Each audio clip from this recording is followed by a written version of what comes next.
ਸਤਿ ਸ਼੍ਰੀ ਅਕਾਲ ਦੋਸਤੋ, ਤੁਸੀਂ ਵੇਖ ਰਹੇ ਹੋ ਇੰਡੋਜ਼ ਟੀਵੀ ਆਸਟ੍ਰੇਲੀਆ। ਮੈਂ ਦੇਵ ਸਿੱਧੂ ਇੱਕ ਵਾਰ ਫਿਰ ਹਾਜ਼ਰ ਹੋ ਚੁੱਕਾ ਜੀ ਲੈ ਕੇ ਪ੍ਰੋਗਰਾਮ ਸਾਡੇ ਮਸਲੇ ਸਾਡੇ ਹੱਲ। ਦੋਸਤੋ, ਇਹ ਪ੍ਰੋਗਰਾਮ ਹਰ ਬੁੱਧਵਾਰ ਹਰ ਐਤਵਾਰ ਸ਼ਾਮਾਂ ਨੂੰ 7 ਵਜੇ ਬਿਲਕੁਲ ਲਾਈਵ ਲੈ ਕੇ ਹਾਜ਼ਰ ਹੁੰਦੇ ਆ, ਜਿਹਦੇ ਵਿੱਚ ਸਮੇਂ ਦੇ ਅਹਿਮ ਮਸਲਿਆਂ ਨੂੰ ਵਿਚਾਰਿਆ ਜਾਂਦਾ, ਖੁੱਲ੍ਹੀ ਗੱਲਬਾਤ ਹੁੰਦੀ ਆ ਤੇ ਨਾਲ ਦੀ ਨਾਲ ਤੁਹਾਡੀਆਂ ਟਿੱਪਣੀਆਂ ਤੁਹਾਡੇ ਸਵਾਲਾਂ ਨੂੰ ਵੀ ਵਿਚਾਰਿਆ ਜਾਂਦਾ।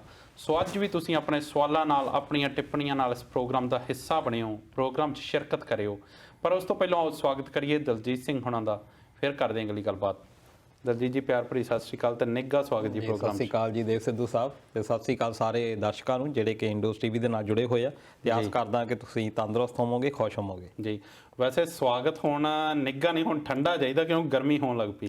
ਗਰਮੀ ਵੀ ਹੋਣ ਲੱਗ ਗਈ, ਪਰ ਜੇ ਆਪਾਂ ਕੁਈਨਸਲੈਂਡ ਦਾ ਵੈਦਰ ਦੇਖੀਏ ਪਿਛਲੇ ਮੈਨੂੰ ਲੱਗਦਾ ਅੱਧਾ ਵੀਕ ਤਾਂ ਜੇ 4 ਜਾਂ 5 ਦਿਨ ਕਾਫੀ ਮੀਂਹ ਪੈਂਦਾ ਰਿਹਾ ਜੀ। ਅੱਜ ਵੀ ਕਾਫੀ ਬਾਰਿਸ਼ ਹੋਈ ਆ ਤੇ ਲੋੜ ਵੀ ਸੀ। ਸਟਾਰਮ ਵਾਰਨਿੰਗਸ ਵੀ ਸੀਗੀਆਂ ਕਾਫੀ ਜ਼ਿਆਦਾ। ਬਿਲਕੁਲ, ਕਿਉਂਕਿ ਕਾਫੀ ਹੇਲ ਵੀ ਗੜੇਬਾਰੀ ਵੀ ਹੋਈ ਆ ਕੁਝ ਥਾਵਾਂ ਦੇ ਉੱਤੇ, ਨੁਕਸਾਨ ਕਾਫੀ ਕਾਰਾਂ ਦਾ ਹੋਇਆ ਜੀ। ਤੇ ਇਸ ਕਰਕੇ ਜਿਹੜੇ ਦੋਸਤਾਂ ਦਾ ਨੁਕਸਾਨ ਹੋਇਆ ਉਹਨਾਂ ਨੂੰ ਇੰਸ਼ੋਰੈਂਸ ਕੰਪਨੀਆਂ ਨਾਲ ਵੀ ਡੀਲ ਕਰ ਲੈਣਾ ਚਾਹੀਦਾ। ਬੜਾ ਇਹ ਕ੍ਰੂਸ਼ੀਅਲ ਪੁਆਇੰਟ ਹੁੰਦਾ ਕਿ ਕਿੱਦਾਂ ਤੁਸੀਂ ਜਿਹੜੀਆਂ ਇੰਸ਼ੋਰੈਂਸ ਕੰਪਨੀਆਂ ਆ, ਕਿਉਂਕਿ ਬੜੀਆਂ ਟ੍ਰਿਕੀ ਹੋ ਜਾਂਦੀਆਂ ਇੱਦਾਂ ਦੇ ਵੈਦਰ ਦੇ ਵਿੱਚ ਜੀ ਜੀ, ਤੇ ਉਹਨਾਂ ਦੇ ਨਾਲ ਸੰਪਰਕ ਕਰਨਾ ਸ਼ੁਰੂ ਕਰ ਦਿਓ ਹੁਣ ਤੋਂ ਹੀ, ਕਿਉਂਕਿ ਕਈ ਵਾਰੀ ਪਤਾ ਨਹੀਂ ਲੱਗਦਾ ਮੀਂਹ ਦੇ ਸੀਜ਼ਨ ਦੇ ਵਿੱਚ ਕਿ ਹੇਲ ਪੈ ਜਾਂਦੀ ਉੱਪਰੋਂ ਛੱਤ ਤੋਂ, ਅਸੀਂ ਦੇਖਦੇ ਨਹੀਂ। ਆਪਣੀਆਂ ਗੱਡੀਆਂ ਜ਼ਰੂਰ ਚੈੱਕ ਕਰੋ। ਪਰ ਦਲਜੀਤ ਜੀ, ਜਦੋਂ ਆਪਾਂ ਇੰਸ਼ੋਰੈਂਸ ਲੈਣ ਜਾਈਦੀ ਹੈ ਜਾਂ ਇੰਸ਼ੋਰੈਂਸ ਕਰੀਦੀ ਹੈ ਤਾਂ ਉਦੋਂ ਅਸੀਂ ਮਿੰਟੋ ਮਿੰਟੀ ਜਿਹੜੀਆਂ ਘੁੱਗੀਆਂ ਮਾਰਦੇ ਹਾਂ, ਪੇਜ ਹੁੰਦੇ ਆ ਥੱਲਦੇ ਆ, ਘੁੱਗੀਆਂ ਮਾਰਦੇ ਆ, ਉਹ ਜਿਹੜੀਆਂ ਨਿੱਕੀਆਂ ਨਿੱਕੀਆਂ ਲਾਈਨਾਂ ਲਿਖੀਆਂ ਹੁੰਦੀਆਂ ਉਹ ਆਪਾਂ ਪੜ੍ਹਦੇ ਨਹੀਂ। ਉਹ ਜਿਹੜੀਆਂ ਟਰਮਸ ਐਂਡ ਕੰਡੀਸ਼ਨ ਹੁੰਦੀਆਂ ਉਹ ਬਹੁਤ ਕੁਛ, ਉਹ ਮੇਰੇ ਖਿਆਲ ਜਿਹੜੀਆਂ ਕੰਪਨੀਆਂ ਉਹਨਾਂ ਨੇ ਇਹਨਾਂ ਚੀਜ਼ਾਂ ਲਈ ਇਹਨਾਂ ਟਾਈਮਾਂ ਲਈ ਰੱਖੀਆਂ ਹੁੰਦੀਆਂ। ਤਾਂ ਜਦੋਂ ਇਹੋ ਜਿਹੇ ਟਾਈਮਾਂ ਤੋਂ ਬਾਅਦ ਅਸੀਂ ਇੰਸ਼ੋਰੈਂਸ ਕੰਪਨੀਆਂ ਕੋਲ ਜਾਂਦੇ ਹਾਂ ਤੇ ਉਹ ਬਸ ਕਹਿੰਦੇ ਕਿ ਆਹ ਦੇਖੋ ਤੁਸੀਂ ਸਾਈਨ ਕੀਤੇ ਹੋਏ ਆ, ਅਸੀਂ ਪਹਿਲਾਂ ਹੀ ਕਿਹਾ ਸੀ ਇੱਥੇ ਕੱਖ ਨਹੀਂ ਮਿਲਣਾ ਤਾਂ। ਬਿਲਕੁਲ, ਪਰ ਦੂਜਾ ਇਹ ਹੁੰਦਾ ਕਿ ਤੁਸੀਂ ਅੱਗੇ ਨਹੀਂ ਜਾ ਸਕਦੇ। ਜਿੱਦਾਂ ਮੰਨ ਲਓ ਕਿ ਤੁਸੀਂ ਆਨਲਾਈਨ ਵੀ ਅਪਲਾਈ ਕਰਦੇ ਆ ਜੀ, ਜੇ ਤੁਸੀਂ ਉਹ ਜਿਹੜੀਆਂ ਕੰਡੀਸ਼ਨਸ ਹੈਗੀਆਂ, ਜੇ ਤੁਸੀਂ ਉੱਥੇ ਟਿਕ ਕਰਦੇ ਨਹੀਂ, ਤੁਸੀਂ ਅੱਗੇ ਨਹੀਂ ਵੱਧ ਪਾਉਂਦੇ, ਇਸ ਕਰਕੇ ਉਹ ਤੁਹਾਡੇ ਲਈ ਕੰਪਲਸਰੀ ਹੋ ਜਾਂਦੀਆਂ। ਪਰ ਜਿਹੜੀਆਂ ਕੰਪਨੀਆਂ ਹੈਗੀਆਂ ਉਹ ਆਪਣੇ ਆਪ ਨੂੰ ਸੇਫ ਰੱਖਦੀਆਂ, ਤੇ ਇਸ ਕਰਕੇ ਜ਼ਰੂਰ ਹੈਗਾ ਕਿ ਜੇ ਆਪਾਂ ਪੈਸੇ ਪੇ ਕਰਦੇ ਆ ਤੇ ਆਪਾਂ ਵੀ ਉਹਦਾ ਬੈਨੀਫਿਟ ਲਈਏ, ਖਾਸ ਤੌਰ ਤੇ ਇਦਾਂ ਦੇ ਵੈਦਰ ਦੇ ਵਿੱਚ, ਕਿਉਂਕਿ ਕੁਈਨਸਲੈਂਡ ਦਾ ਵੈਦਰ ਇਦਾਂ ਦਾ ਹੈਗਾ ਕਿ ਜਦੋਂ ਗੜੇਬਾਰੀ ਪੈਂਦੀ ਆ ਤੇ ਕਾਰਾਂ ਦਾ ਬਹੁਤ ਨੁਕਸਾਨ ਕਰ ਦਿੰਦੀ ਹੈ ਜੀ। ਪਰ ਭਾਰਤ ਦੇ ਵਿੱਚ ਤਾਂ ਸਰਦੀਆਂ ਸਟਾਰਟ ਹੋ ਰਹੀਆਂ, ਪਰ ਉਹਦੇ ਨਾਲ ਨਾਲ ਗਰਮੀ ਕਾਫੀ ਜ਼ਿਆਦਾ ਸਿਆਸੀ ਤੌਰ ਤੇ ਜਾਂ ਹੋਰ ਵੀ ਕਈ ਕਾਰਨਾਂ ਕਰਕੇ ਵਧੀ ਹੋਈ ਆ। ਸਭ ਤੋਂ ਪਹਿਲਾਂ ਗੱਲ ਕਰੀਏ ਦਲਜੀਤ ਜੀ, ਤਾਂ ਕੱਲ ਅਮਰੀਕਾ ਤੇ ਭਾਰਤ ਦੇ ਵਿੱਚ ਇੱਕ 2+2 ਸਮਝੌਤਾ ਹੋਇਆ। ਤੁਸੀਂ ਕਿੱਦਾਂ ਦੇਖਦੇ ਹੋ ਇਸ ਸਮਝੌਤੇ ਨੂੰ? ਬਹੁਤ ਅਹਿਮ ਸਮਝੌਤਾ, ਖਾਸ ਤੌਰ ਤੇ ਜਦੋਂ ਲਦਾਖ ਦੇ ਵਿੱਚ ਜਾਂ ਜੰਮੂ ਕਸ਼ਮੀਰ ਦੇ ਵਿੱਚ ਇੰਨੇ ਹਾਲਾਤ ਖਰਾਬ ਹੋਏ ਆ ਅਪ੍ਰੈਲ ਮਹੀਨੇ ਤੋਂ, ਤੁਸੀਂ ਦੇਖ ਲਓ ਕਿ ਅਪ੍ਰੈਲ ਦੇ ਵਿੱਚ ਚੀਨ ਦੀਆਂ ਜਿਹੜੀਆਂ ਫੌਜਾਂ ਆ ਉਹ ਆਪਣੇ ਵਾਲੇ ਪਾਸੇ ਨੂੰ ਆ ਗਈਆਂ। ਫਿਰ ਜੂਨ ਦੇ ਵਿੱਚ ਆਪਣੇ ਜਿਹੜੇ 20 ਦੇ ਕਰੀਬ ਸੈਨਿਕ ਆ ਉਹ ਸ਼ਹੀਦ ਵੀ ਹੋ ਗਏ। ਚਾਈਨਾ ਨੇ ਅਜੇ ਤੱਕ ਦੱਸਿਆ ਹੀ ਨਹੀਂ ਵੀ ਉਹਨਾਂ ਦੇ ਕਿੰਨੇ ਸ਼ਹੀਦ ਹੋਏ ਜਾਂ ਮਰੇ ਆ, ਪਰ ਫਿਰ ਵੀ ਅਜੇ ਤੱਕ ਉਹਨਾਂ ਨੇ ਡਾਟਾ ਰਿਲੀਜ਼ ਨਹੀਂ ਕੀਤਾ, ਪਰ ਦੱਸਿਆ ਜਾਂਦਾ ਵੀ ਉਹਨਾਂ ਦੇ ਵੀ ਕਾਫੀ ਨੁਕਸਾਨ ਇਸ ਮੌਕੇ ਹੋਇਆ ਜੀ। ਫਿਰ ਉਸ ਤੋਂ ਬਾਅਦ ਇਹਨਾਂ ਨੇ ਫਰਾਂਸ ਦੇ ਨਾਲ ਖੜੇ ਪੈ ਡੀਲ ਕੀਤੀ, ਕਾਫੀ ਚਿਰ ਦੀ ਵੈਸੇ ਚੱਲਦੀ ਸੀ। 36 ਰਫਾਲ ਜਿਹੜੇ ਲੈਣੇ ਸੀ, ਉਸ ਤੋਂ ਬਾਅਦ 5 ਦੇ ਨਾਲ ਡੀਲ ਹੋਈ ਤੇ 5 ਆਪਣੇ ਕੋਲ ਆ ਗਏ ਸੀ। ਬੜੀਆਂ ਖੁਸ਼ੀਆਂ ਮਨਾਈਆਂ ਗਈਆਂ, ਪਰ ਚਾਈਨਾ, ਨੋ ਡਾਊਟ ਕਿ ਚਾਈਨਾ ਅਜੇ ਵੀ ਸਾਡੇ ਤੋਂ ਉੱਪਰ ਆ। ਚਾਈਨਾ ਦੇ ਕੋਲ ਮਿਲਟਰੀ ਪਾਵਰ ਬਹੁਤ ਜ਼ਿਆਦਾ ਹੈ, ਹਰ ਪਾਸੇ ਉਹ ਅੱਗੇ ਹੈਗਾ। ਰਫਾਲ ਨਾਲ ਦੇ ਉਹਦੇ ਕੋਲ ਵੀ ਜਹਾਜ਼ ਹੈਗੇ ਆ। ਹੁਣ ਇੱਥੇ ਲੋੜ ਆ ਅਮਰੀਕਾ ਦੀ। ਅਮਰੀਕਾ ਨੇ ਆਇਆ 2+2 ਜਿਹੜਾ ਸਮਝੌਤਾ ਸਾਡੇ ਨਾਲ ਹੋਇਆ, ਉਹਦੇ ਵਿੱਚ ਅਹਿਮ ਸੂਚਨਾਵਾਂ ਜਿਹੜੀਆਂ ਫੌਜੀ ਹੈਗੀਆਂ ਉਹ ਸਾਡੇ ਨਾਲ ਸ਼ੇਅਰ ਕਰਨੀਆਂ ਜੀ। ਤੇ ਸਭ ਤੋਂ ਵੱਡੀ ਗੱਲ ਹੈਗੀ ਕਿ ਡਾਟਾ ਜਿਹੜਾ ਆ ਅਸੀਂ ਇੱਕ ਦੂਜੇ ਦੇ ਨਾਲ ਸ਼ੇਅਰ ਕਰਾਂਗੇ, ਖਾਸ ਤੌਰ ਤੇ ਜਿਹੜਾ ਸੈਟੇਲਾਈਟ ਦਾ। ਕਾਰਗਿਲ ਦੇ ਵਿੱਚ ਸਾਨੂੰ ਬਹੁਤ ਵੱਡੀ ਮਾਰ ਇਹੀ ਪੈਂਦੀ ਸੀ ਕਿ ਸਾਨੂੰ ਪਤਾ ਨਹੀਂ ਸੀ ਲੱਗਦਾ ਉੱਪਰੋਂ ਵੀ ਉਹਨਾਂ ਦੀ ਲੋਕੇਸ਼ਨ ਕੀ ਹੈ, ਇਸ ਕਰਕੇ ਸਾਡਾ ਬਹੁਤ ਜ਼ਿਆਦਾ ਨੁਕਸਾਨ ਹੋਇਆ ਸੀ ਜੀ। ਤੇ ਪਰ ਉਸ ਤੋਂ ਬਾਅਦ ਇਸਰੋ ਨੇ, ਅਸੀਂ ਵੀ ਆਪਣੇ ਸੈਟੇਲਾਈਟ ਉੱਪਰ ਛੱਡੇ ਆ ਤੇ ਉਹਦੇ ਨਾਲ ਕਾਫੀ ਤਕਨੀਕ ਸਾਡੀ ਵਿਕਸਿਤ ਹੋਈ ਆ। ਪਰ ਅਮਰੀਕਾ ਅਜੇ ਵੀ ਨੰਬਰ 1 ਆ ਜੇ ਅਸੀਂ ਇਸ ਟੈਕਨੀਕ ਦੇ ਵਿੱਚ ਦੇਖੀਏ। ਕੱਲ ਨੂੰ ਕਿਉਂਕਿ ਪਹਾੜੀ ਇਲਾਕਾ ਆ, ਚਾਈਨਾ ਕਿੱਥੇ ਬੈਠਾ ਆ ਤੇ ਇੱਕ ਦੂਜੇ ਦੇ ਨਾਲ ਜਿਹੜੀਆਂ ਸ਼ੇਅਰ ਕਰੂੰਗਾ ਟੈਕਨੀਕਸ, ਉਹਦੇ ਲਈ ਭਾਰਤ ਦਾ ਬਹੁਤ ਜ਼ਿਆਦਾ ਫਾਇਦਾ ਹੋਣਾ ਆ। ਦੂਜਾ ਹੈਗਾ ਕਿ ਜਿਹੜਾ ਹਿੰਦ ਮਹਾਸਾਗਰ ਦੇ ਵਿੱਚ ਟਾਰਗੇਟ ਹੈਗਾ ਚਾਈਨਾ, ਇਹ ਨਹੀਂ ਹੈਗਾ ਕਿ ਅਮਰੀਕਾ ਤੁਹਾਡੇ ਲਈ ਲੜਨ ਦੇ ਲਈ ਲਦਾਖ ਵਿੱਚ ਆ ਰਿਹਾ। ਉਹਨਾਂ ਦੇ ਆਪਣੇ ਮਫਾਦ ਹੈਗੇ, ਉਹਨਾਂ ਦੇ ਮਫਾਦ ਹੈਗੇ ਆ ਕਿ ਚਾਈਨਾ ਦੇ ਵਿੱਚ, ਕਿਉਂਕਿ ਚਾਈਨੀਨ ਓਸ਼ੀਨ ਜਿਹੜਾ ਹੈਗਾ ਜੀ, ਪ੍ਰਸ਼ਾਂਤ ਮਹਾਸਾਗਰ ਖਾਸ ਤੌਰ ਤੇ, ਉਹਦੇ ਵਿੱਚ ਚਾਈਨਾ ਜਿਹੜੇ ਆਪਣੇ ਜਿਹੜੇ ਛੋਟੇ ਛੋਟੇ ਟਾਪੂ ਆ ਉੱਥੇ ਆਪਣੀ ਮਿਲਟਰੀ ਪਾਵਰ ਵਧਾ ਰਿਹਾ ਆ। ਫਿਰ ਜਿਹੜੇ ਛੋਟੇ ਦੇਸ਼ ਆ ਉਹਨਾਂ ਨੂੰ ਧਮਕੀ ਦੇ ਰਿਹਾ ਆ। ਤਾਈਵਾਨ ਦੇ ਨਾਲ ਤਾਂ ਸਿੱਧਾ ਹੀ ਕੰਮ ਚੱਕ ਰਿਹਾ। ਤੇ ਹੁਣ ਅਮਰੀਕਾ ਨੇ ਤਾਈਵਾਨ ਨੂੰ ਵੀ ਕਾਫੀ ਮਿਜ਼ਾਈਲ ਦਿੱਤੀਆਂ, ਇਸੇ ਕਰਕੇ ਕਿ ਅਸੀਂ ਇਸ ਇਲਾਕੇ ਦੇ ਵਿੱਚ ਆਪਣੀ ਪੈਂਠ ਪੂਰੀ ਬਣਾ ਕੇ ਰੱਖੀਏ ਜੀ। ਤੇ ਇੰਡੀਆ ਦੇ ਨਾਲ ਇਹੀ ਕੰਮ ਹੈਗਾ ਕਿ ਅਸੀਂ ਉਹਦੇ ਨਾਲ ਹੋਰ ਪਾਵਰਫੁਲ ਹੋ ਜਾਈਏ। ਤੇ ਉਧਰੋਂ ਚਾਈਨਾ ਆ, ਉਹ ਵੀ ਥੋੜਾ ਜਿਹਾ ਉਹਨੂੰ ਵੀ ਡਰ ਜ਼ਰੂਰ ਮਹਿਸੂਸ ਹੋਇਆ ਹੋਣਾ। ਉਹਨਾਂ ਨੇ ਵੀ ਸਿੱਧਾ ਕਿਹਾ ਕਿ ਅਮਰੀਕਾ ਜਿਹੜਾ ਆ ਸੀਤ ਜੰਗ ਇੱਕ ਤਰ੍ਹਾਂ ਦੀ ਚਲਾ ਰਿਹਾ ਆ, ਉਹਨੂੰ ਪਿੱਛੇ ਹਟ ਜਾਣਾ ਚਾਹੀਦਾ। ਪਰ ਦਲਜੀਤ ਜੀ, ਜੇਕਰ ਅਮਰੀਕਾ ਦੀ ਗੱਲ ਕਰੀਏ ਤਾਂ ਉੱਥੇ ਵੀ ਇਸ ਵਕਤ ਸਿਆਸੀ ਪਿੜ ਪੂਰਾ ਮਗਿਆ ਹੋਇਆ ਆ। ਪ੍ਰੈਜ਼ੀਡੈਂਟ ਦੀਆਂ ਚੋਣਾਂ ਚੱਲ ਰਹੀਆਂ, ਪ੍ਰੀ ਪੋਲਸ ਚੱਲ ਰਹੀਆਂ, ਪਰ ਇਸ ਚੋਣਾਂ ਇਹ ਸਭ ਦੇ ਵਿੱਚ ਚੱਲਦਿਆਂ ਇਹ ਸਮਝੌਤਾ ਇਸ ਵਕਤ ਹੋਣਾ, ਇਹਨੂੰ ਕਿੱਦਾਂ ਤੁਹਾਨੂੰ ਲੱਗਦਾ ਇਹ ਜ਼ਰੂਰੀ ਸੀਗਾ ਇਸ ਵੇਲੇ? ਨਹੀਂ ਦੇਖੋ, ਇਲੈਕਸ਼ਨਸ ਜਿਹੜੀਆਂ ਉਹ ਤਾਂ ਹੋਣੀਆਂ ਜੀ, ਪਰ ਜਿਹੜੇ ਕੁਝ ਕੰਮ ਇਦਾਂ ਦੇ ਹੁੰਦੇ ਆ ਕਿ ਦੇਸ਼ ਇਹ ਨਹੀਂ ਹੁੰਦਾ ਕਿ ਇਲੈਕਸ਼ਨ ਹੋ ਰਹੀਆਂ ਆ ਕਿ ਕੰਮ ਜਿਹੜੇ ਆ ਰੁਕ ਜਾਂਦੇ ਹੁੰਦੇ। ਬਿਊਰੋਕਰੈਟ ਲਗਾਤਾਰ ਕੰਮ ਕਰ ਰਹੇ ਹੁੰਦੇ ਆ, ਅਖੀਰਲੇ ਦਿਨ ਤੱਕ ਕੰਮ ਜਿਹੜੇ ਹੁੰਦੇ ਆ ਦੇਸ਼ ਦੇ ਹਿੱਤ ਦੇ ਵਿੱਚ ਕੋਈ ਵੀ ਡਿਸੀਜਨ ਜਿੰਨਾ ਚਿਰ ਤੱਕ ਉਹਦੇ ਕੋਲ ਪਾਵਰ ਆ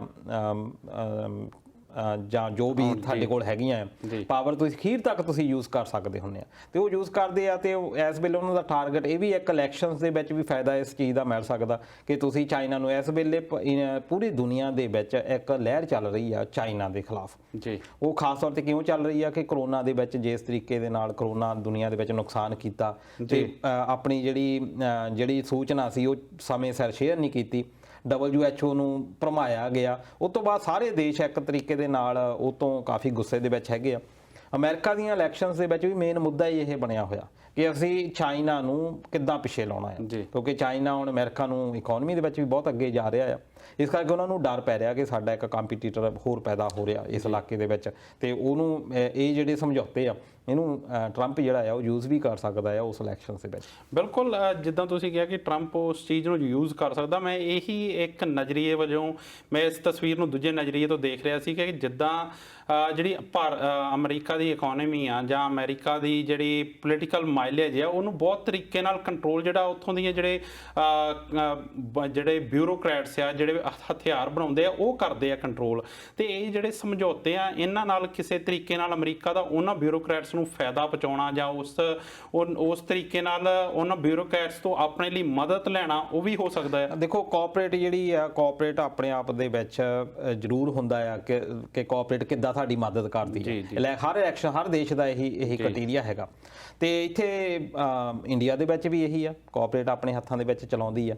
ਪਰ ਜਿੱਥੇ ਤੱਕ ਅਮਰੀਕਾ ਦੀ ਆਪਾਂ ਗੱਲ ਕਰ ਲਈਏ ਕਿ ਅਮਰੀਕਾ ਦੇ ਵਿੱਚ ਲੋਕੀ ਵੀ ਜ਼ਿਆਦਾ ਅਵੇਅਰ ਹੈਗੇ ਆ, ਤੇ ਜਿਹੜੇ ਇਹ ਸਮਝੌਤੇ ਹੋਏ ਆ, ਖਾਸ ਤੌਰ ਤੇ ਜੈਸ਼ੰਕਰ ਉੱਥੇ ਮੌਜੂਦ ਸੀਗੇ, ਜਿਹੜੇ ਆਪਣੇ ਵਿਦੇਸ਼ ਮੰਤਰੀ ਆ, ਫਿਰ ਰੱਖਿਆ ਮੰਤਰੀ ਰਾਜਨਾਥ ਸੀਗੇ, ਤੇ ਅਮਰੀਕਾ ਦੇ ਜਿਹੜੇ ਪੋਂਪੀਓ ਸਾਹਿਬ ਆ ਉਹ ਵੀ ਉੱਥੇ ਪਹੁੰਚੇ ਹੋਏ ਸੀ। ਉਹਨਾਂ ਦਾ ਮਕਸਦ ਕੀ ਹੁੰਦਾ ਆ ਕਿ ਜ਼ਰੂਰ ਨੋ ਡਾਊਟ ਕਿ ਹਥਿਆਰਾਂ ਦਾ ਵੀ ਇੱਕ ਹੁੰਦਾ, ਪਰ ਇੱਕ ਜਿਹੜੀ ਨੀਤੀ ਵੀ ਪਿੱਛੇ ਚੱਲਦੀ ਆ। ਪੋਲੀਟੀਕਲ ਜਿਹੜੇ ਮਫਾਦ ਤੁਹਾਡੇ ਆ ਉਹ ਪਹਿਲਾਂ ਸਾਧੇ ਜਾਂਦੇ ਆ, ਕੋਆਪਰੇਟ ਦਾ ਜਿਹੜੇ ਇਕਨੋਮਿਕਲੀ ਬਾਅਦ ਦੇ ਵਿੱਚ ਆਉਂਦੇ ਆ। ਪਹਿਲਾਂ ਤੁਹਾਡੀ ਰਾਜਨੀਤੀ, ਤੁਹਾਡੇ ਦੇਸ਼ਾਂ ਦੇ ਸੰਬੰਧ ਇਹ ਜ਼ਰੂਰ ਪ੍ਰਭਾਵਿਤ ਹੁੰਦੇ ਪਰ ਅਮਰੀਕਾ ਦੀ ਹੱਲਾਸ਼ੇਰੀ ਤੇ ਜਿਹੜੇ ਸਾਡੇ ਵਾਲੇ ਆ ਉਹ ਬਹੁਤ ਤੱਤੇ ਬਿਆਨ ਦਿੰਦੇ ਆ। ਪਰ ਜੇਕਰ ਜਿਸ ਤਰੀਕੇ ਨਾਲ ਉਹ ਚਾਈਨਾ ਦੇ ਖਿਲਾਫ ਬਿਆਨ ਦੇ ਰਹੇ ਆ, ਜਾਂ ਜੇਕਰ ਇਹ ਸਥਿਤੀ ਵਿਗੜਦੀ ਆ, ਜੰਗ ਲੱਗਦੀ ਆ, ਤਾਂ ਅਮਰੀਕਾ ਦਾ ਤਾਂ ਸ਼ੁਰੂ ਤੋਂ ਕੰਮ ਰਿਹਾ ਕਿ ਉਹ ਦੂਸਰੇ ਦੇ ਮੋਢੇ ਤੇ ਰੱਖ ਕੇ ਚਲਾਉਂਦਾ ਹੈ। ਨੋ ਡਾਊਟ ਕਿ ਅਮਰੀਕਾ ਨੇ ਸਾਡੇ ਲਈ ਲੜਨ ਹਿਮਾਚਲ 'ਚ ਆਪਣੇ ਫੌਜੀ ਨਹੀਂ ਭੇਜਣੇ, ਹਿਮਾਲਿਆ ਦੇ ਉੱਤੇ ਉਹ ਕਦੀ ਵੀ ਨਹੀਂ ਭੇਜੂਗਾ। ਇਹ ਤਾਂ ਸਿਰਫ ਜਿਹੜੇ ਸਮਝੌਤੇ ਵੀ ਹੋਏ ਆ ਉਹ ਸਿਰਫ ਟੈਕਨੀਕ ਦੇ ਮੁੱਦੇ ਦੇ ਉੱਤੇ। ਬਿਲਕੁਲ। ਦੂਜਾ ਇੱਕ ਅਮਰੀਕਾ ਨੇ ਜਦੋਂ ਵੀ ਹੋਇਆ ਕਿ ਉਹ ਇੱਕ ਤਾਂ ਆਪਣੀ ਧਰਤੀ ਦੇ ਉੱਤੇ ਲੜਾਈ ਨਹੀਂ ਲੜਦਾ, ਜਿੰਨੀਆਂ ਵੀ ਲੜਾਈਆਂ ਲੜੂਗਾ ਉਹ ਵਿਦੇਸ਼ਾਂ ਦੀਆਂ ਧਰਤੀਆਂ ਦੇ ਉੱਤੇ ਹੀ ਲੜਦਾ, ਚਾਹੇ ਉਹ ਫਸਟ ਵਰਲਡ ਵਾਰ ਦੀ ਗੱਲ ਕਰ ਲਈਏ, ਸੈਕੰਡ ਵਰਲਡ ਵਾਰ ਦੀ ਗੱਲ ਕਰ ਲਈਏ, ਚਾਹੇ ਆਪਾਂ ਉਸ ਤੋਂ ਬਾਅਦ ਇਰਾਕ, ਸੀਰੀਆ, ਜੇ ਤੋਂ ਉਹਨੂੰ ਡਰ ਪੈਦਾ ਹੁੰਦਾ ਆ ਉਹਨੂੰ ਕਿਸੇ ਨਾ ਕਿਸੇ ਤਰੀਕੇ ਦੇ ਨਾਲ ਡਰਾਉਂਦਾ ਜਾਂ ਧਮਕਾਉਂਦਾ ਆ। ਹੁਣ ਚਾਈਨਾ ਆ ਉਹਦੇ ਵਿੱਚ ਕਿਸੇ ਨਾ ਕਿਸੇ ਨੂੰ ਬਣਾਊਗਾ, ਪਰ ਇੰਡੀਆ ਵੀ ਆ ਉਹ ਵੀ ਇਸ ਗੱਲ ਦੇ ਵਿੱਚ ਹੈਗਾ, ਵਿਕਟਮ ਬਣਿਆ ਹੋਇਆ, ਖਾਸ ਤੌਰ ਤੇ ਜਿਸ ਤਰੀਕੇ ਦੇ ਨਾਲ ਅਪ੍ਰੈਲ ਤੋਂ ਬਾਅਦ ਦੀਆਂ ਕੰਡੀਸ਼ਨਸ ਬਣੀਆਂ ਹੋਈਆਂ ਆ, ਤੇ ਇੰਡੀਆ ਵੀ ਕਾਫੀ ਦਿਚੱਤੀ ਦੇ ਵਿੱਚ ਆ ਇਸ ਵੇਲੇ। ਇਹਦੇ ਨਾਲ ਦਲਜੀਤ ਜੀ, ਅੱਗੇ ਜਾਣ ਤੋਂ ਪਹਿਲਾਂ ਮੈਂ ਕਿਸਾਨਾਂ ਦੀ ਗੱਲ ਕਰਨ ਤੋਂ ਪਹਿਲਾਂ ਮੈਂ ਟਿੱਪਣੀਆਂ ਵੱਲ ਜਾਣਿਆ ਚਾਹੂੰਗਾ। ਤਾਂ ਗੁਰਪ੍ਰੀਤ ਸਿੰਘ ਬਰਾੜ ਹੋਣਾ ਦੀ ਟਿੱਪਣੀ ਆਈ ਹੈ, ਉਹ ਪ੍ਰੋਗਰਾਮ ਨੂੰ ਪਸੰਦ ਕਰ ਰਹੇ। ਨਾਲ ਦੀ ਨਾਲ ਲਵਜੀਤ ਸਿੰਘ ਜੋਤ ਹੋਣਾ ਦੀ ਟਿੱਪਣੀ ਆਈ ਹੈ, ਉਹ ਪ੍ਰੋਗਰਾਮ ਨੂੰ ਪਸੰਦ ਕਰ ਰਹੇ। ਸੋ ਤੁਹਾਡਾ ਬਹੁਤ ਬਹੁਤ ਧੰਨਵਾਦ ਦੋਸਤੋ। ਦਲਜੀਤ ਜੀ, ਹੁਣ ਮੈਂ ਗੱਲ ਕਰਨੀ ਚਾਹੁੰਦਾ ਕਿਸਾਨਾਂ ਦੀ। ਪੂਰੇ ਦੇਸ਼ ਪੱਧਰ ਤੇ ਕੱਲ ਦਿੱਲੀ ਦੇ ਵਿੱਚ 348 ਦੇ ਕਰੀਬ ਜਿਹੜੀ ਜਥੇਬੰਦੀਆਂ ਕਿਸਾਨਾਂ ਦੀਆਂ, ਉਹਨਾਂ ਦੀ ਮੀਟਿੰਗ ਹੋਈ। ਕਿੱਦਾਂ ਦੇਖਦੇ ਹੋ ਉਸ ਮੀਟਿੰਗ ਨੂੰ? ਕੱਲ ਗੁਰਦੁਆਰਾ ਰਕਾਬਗੰਜ ਸਾਹਿਬ ਉੱਥੇ ਹਾਲ ਦੇ ਵਿੱਚ ਮੀਟਿੰਗ ਹੋਈ ਆ ਜੀ। ਜੇ ਅਸੀਂ ਗੁਰਦੁਆਰਾ ਰਕਾਬਗੰਜ ਦੀ ਆਪਾਂ ਗੱਲ ਕਰੀਏ ਕਿ ਸਰਬ ਸਾਂਝੀਵਾਲਤਾ ਦਾ ਪ੍ਰਤੀਕ ਵੀ ਆ ਜੀ। ਦੂਜਾ ਆ, ਇਹ ਕਿਹਾ ਜਾਂਦਾ ਕਿ ਜਿਹੜਾ ਵੀ ਲੋੜਵੰਦ ਦਿੱਲੀ ਦੇ ਵਿੱਚ ਆਉਂਦਾ ਜਿਹਦੇ ਕੋਲ ਕੁਝ ਵੀ ਹੈ ਨਹੀਂਗਾ, ਉਹ ਪਹਿਲਾਂ ਇਹੀ ਪੁੱਛਦਾ ਕਿ ਗੁਰਦੁਆਰਾ ਰਕਾਬਗੰਜ ਸਾਹਿਬ ਕਿੱਧਰ ਆ। ਸਾਰਾ ਇੰਨਾ ਵਧੀਆ ਉਹਨਾਂ ਦਾ ਪ੍ਰਬੰਧ ਹੈਗਾ, ਚਾਹੇ ਹਸਪੀਟਲ ਦੇ ਰੱਖ ਲਓ। ਇਸ ਕਰਕੇ ਜਿਹੜੀਆਂ ਮੀਟਿੰਗਸ ਆ ਇਹ ਵੀ ਇੱਕ ਪ੍ਰਤੀਕ ਹੁੰਦੇ ਆ, ਸਿੰਬਲ ਹੁੰਦੇ ਆ ਕਿ ਤੁਸੀਂ ਕਿੱਥੋਂ ਸਟਾਰਟ ਕਰਨਾ ਜੀ। ਕਈ ਵਾਰੀ ਤੁਸੀਂ ਦੇਖਿਆ ਹੋਣਾ ਕਿ ਕੁਝ ਮੋਰਚੇ ਸਟਾਰਟ ਹੁੰਦੇ ਆ ਉਹ ਸਪੈਸ਼ਲ ਥਾਂ ਤੋਂ ਹੁੰਦੇ ਆ, ਜਾਂ ਸਪੈਸ਼ਲ ਪਰਸਨ ਤੋਂ ਸ਼ੁਰੂ ਹੁੰਦੇ ਆ। ਇਦਾਂ ਹੀ ਇਹਨਾਂ ਨੇ ਕਿਸਾਨਾਂ ਨੇ ਵੀ ਸ਼ਾਇਦ ਇਸੇ ਕਰਕੇ ਉੱਥੋਂ ਸ਼ੁਰੂ ਕੀਤਾ ਕਿ ਉਹਨੂੰ ਇੱਕ ਸਿੰਬਲ ਦੇ ਤੌਰ ਦੇ ਉੱਤੇ ਵਰਤਿਆ ਜਾਵੇ ਜੀ।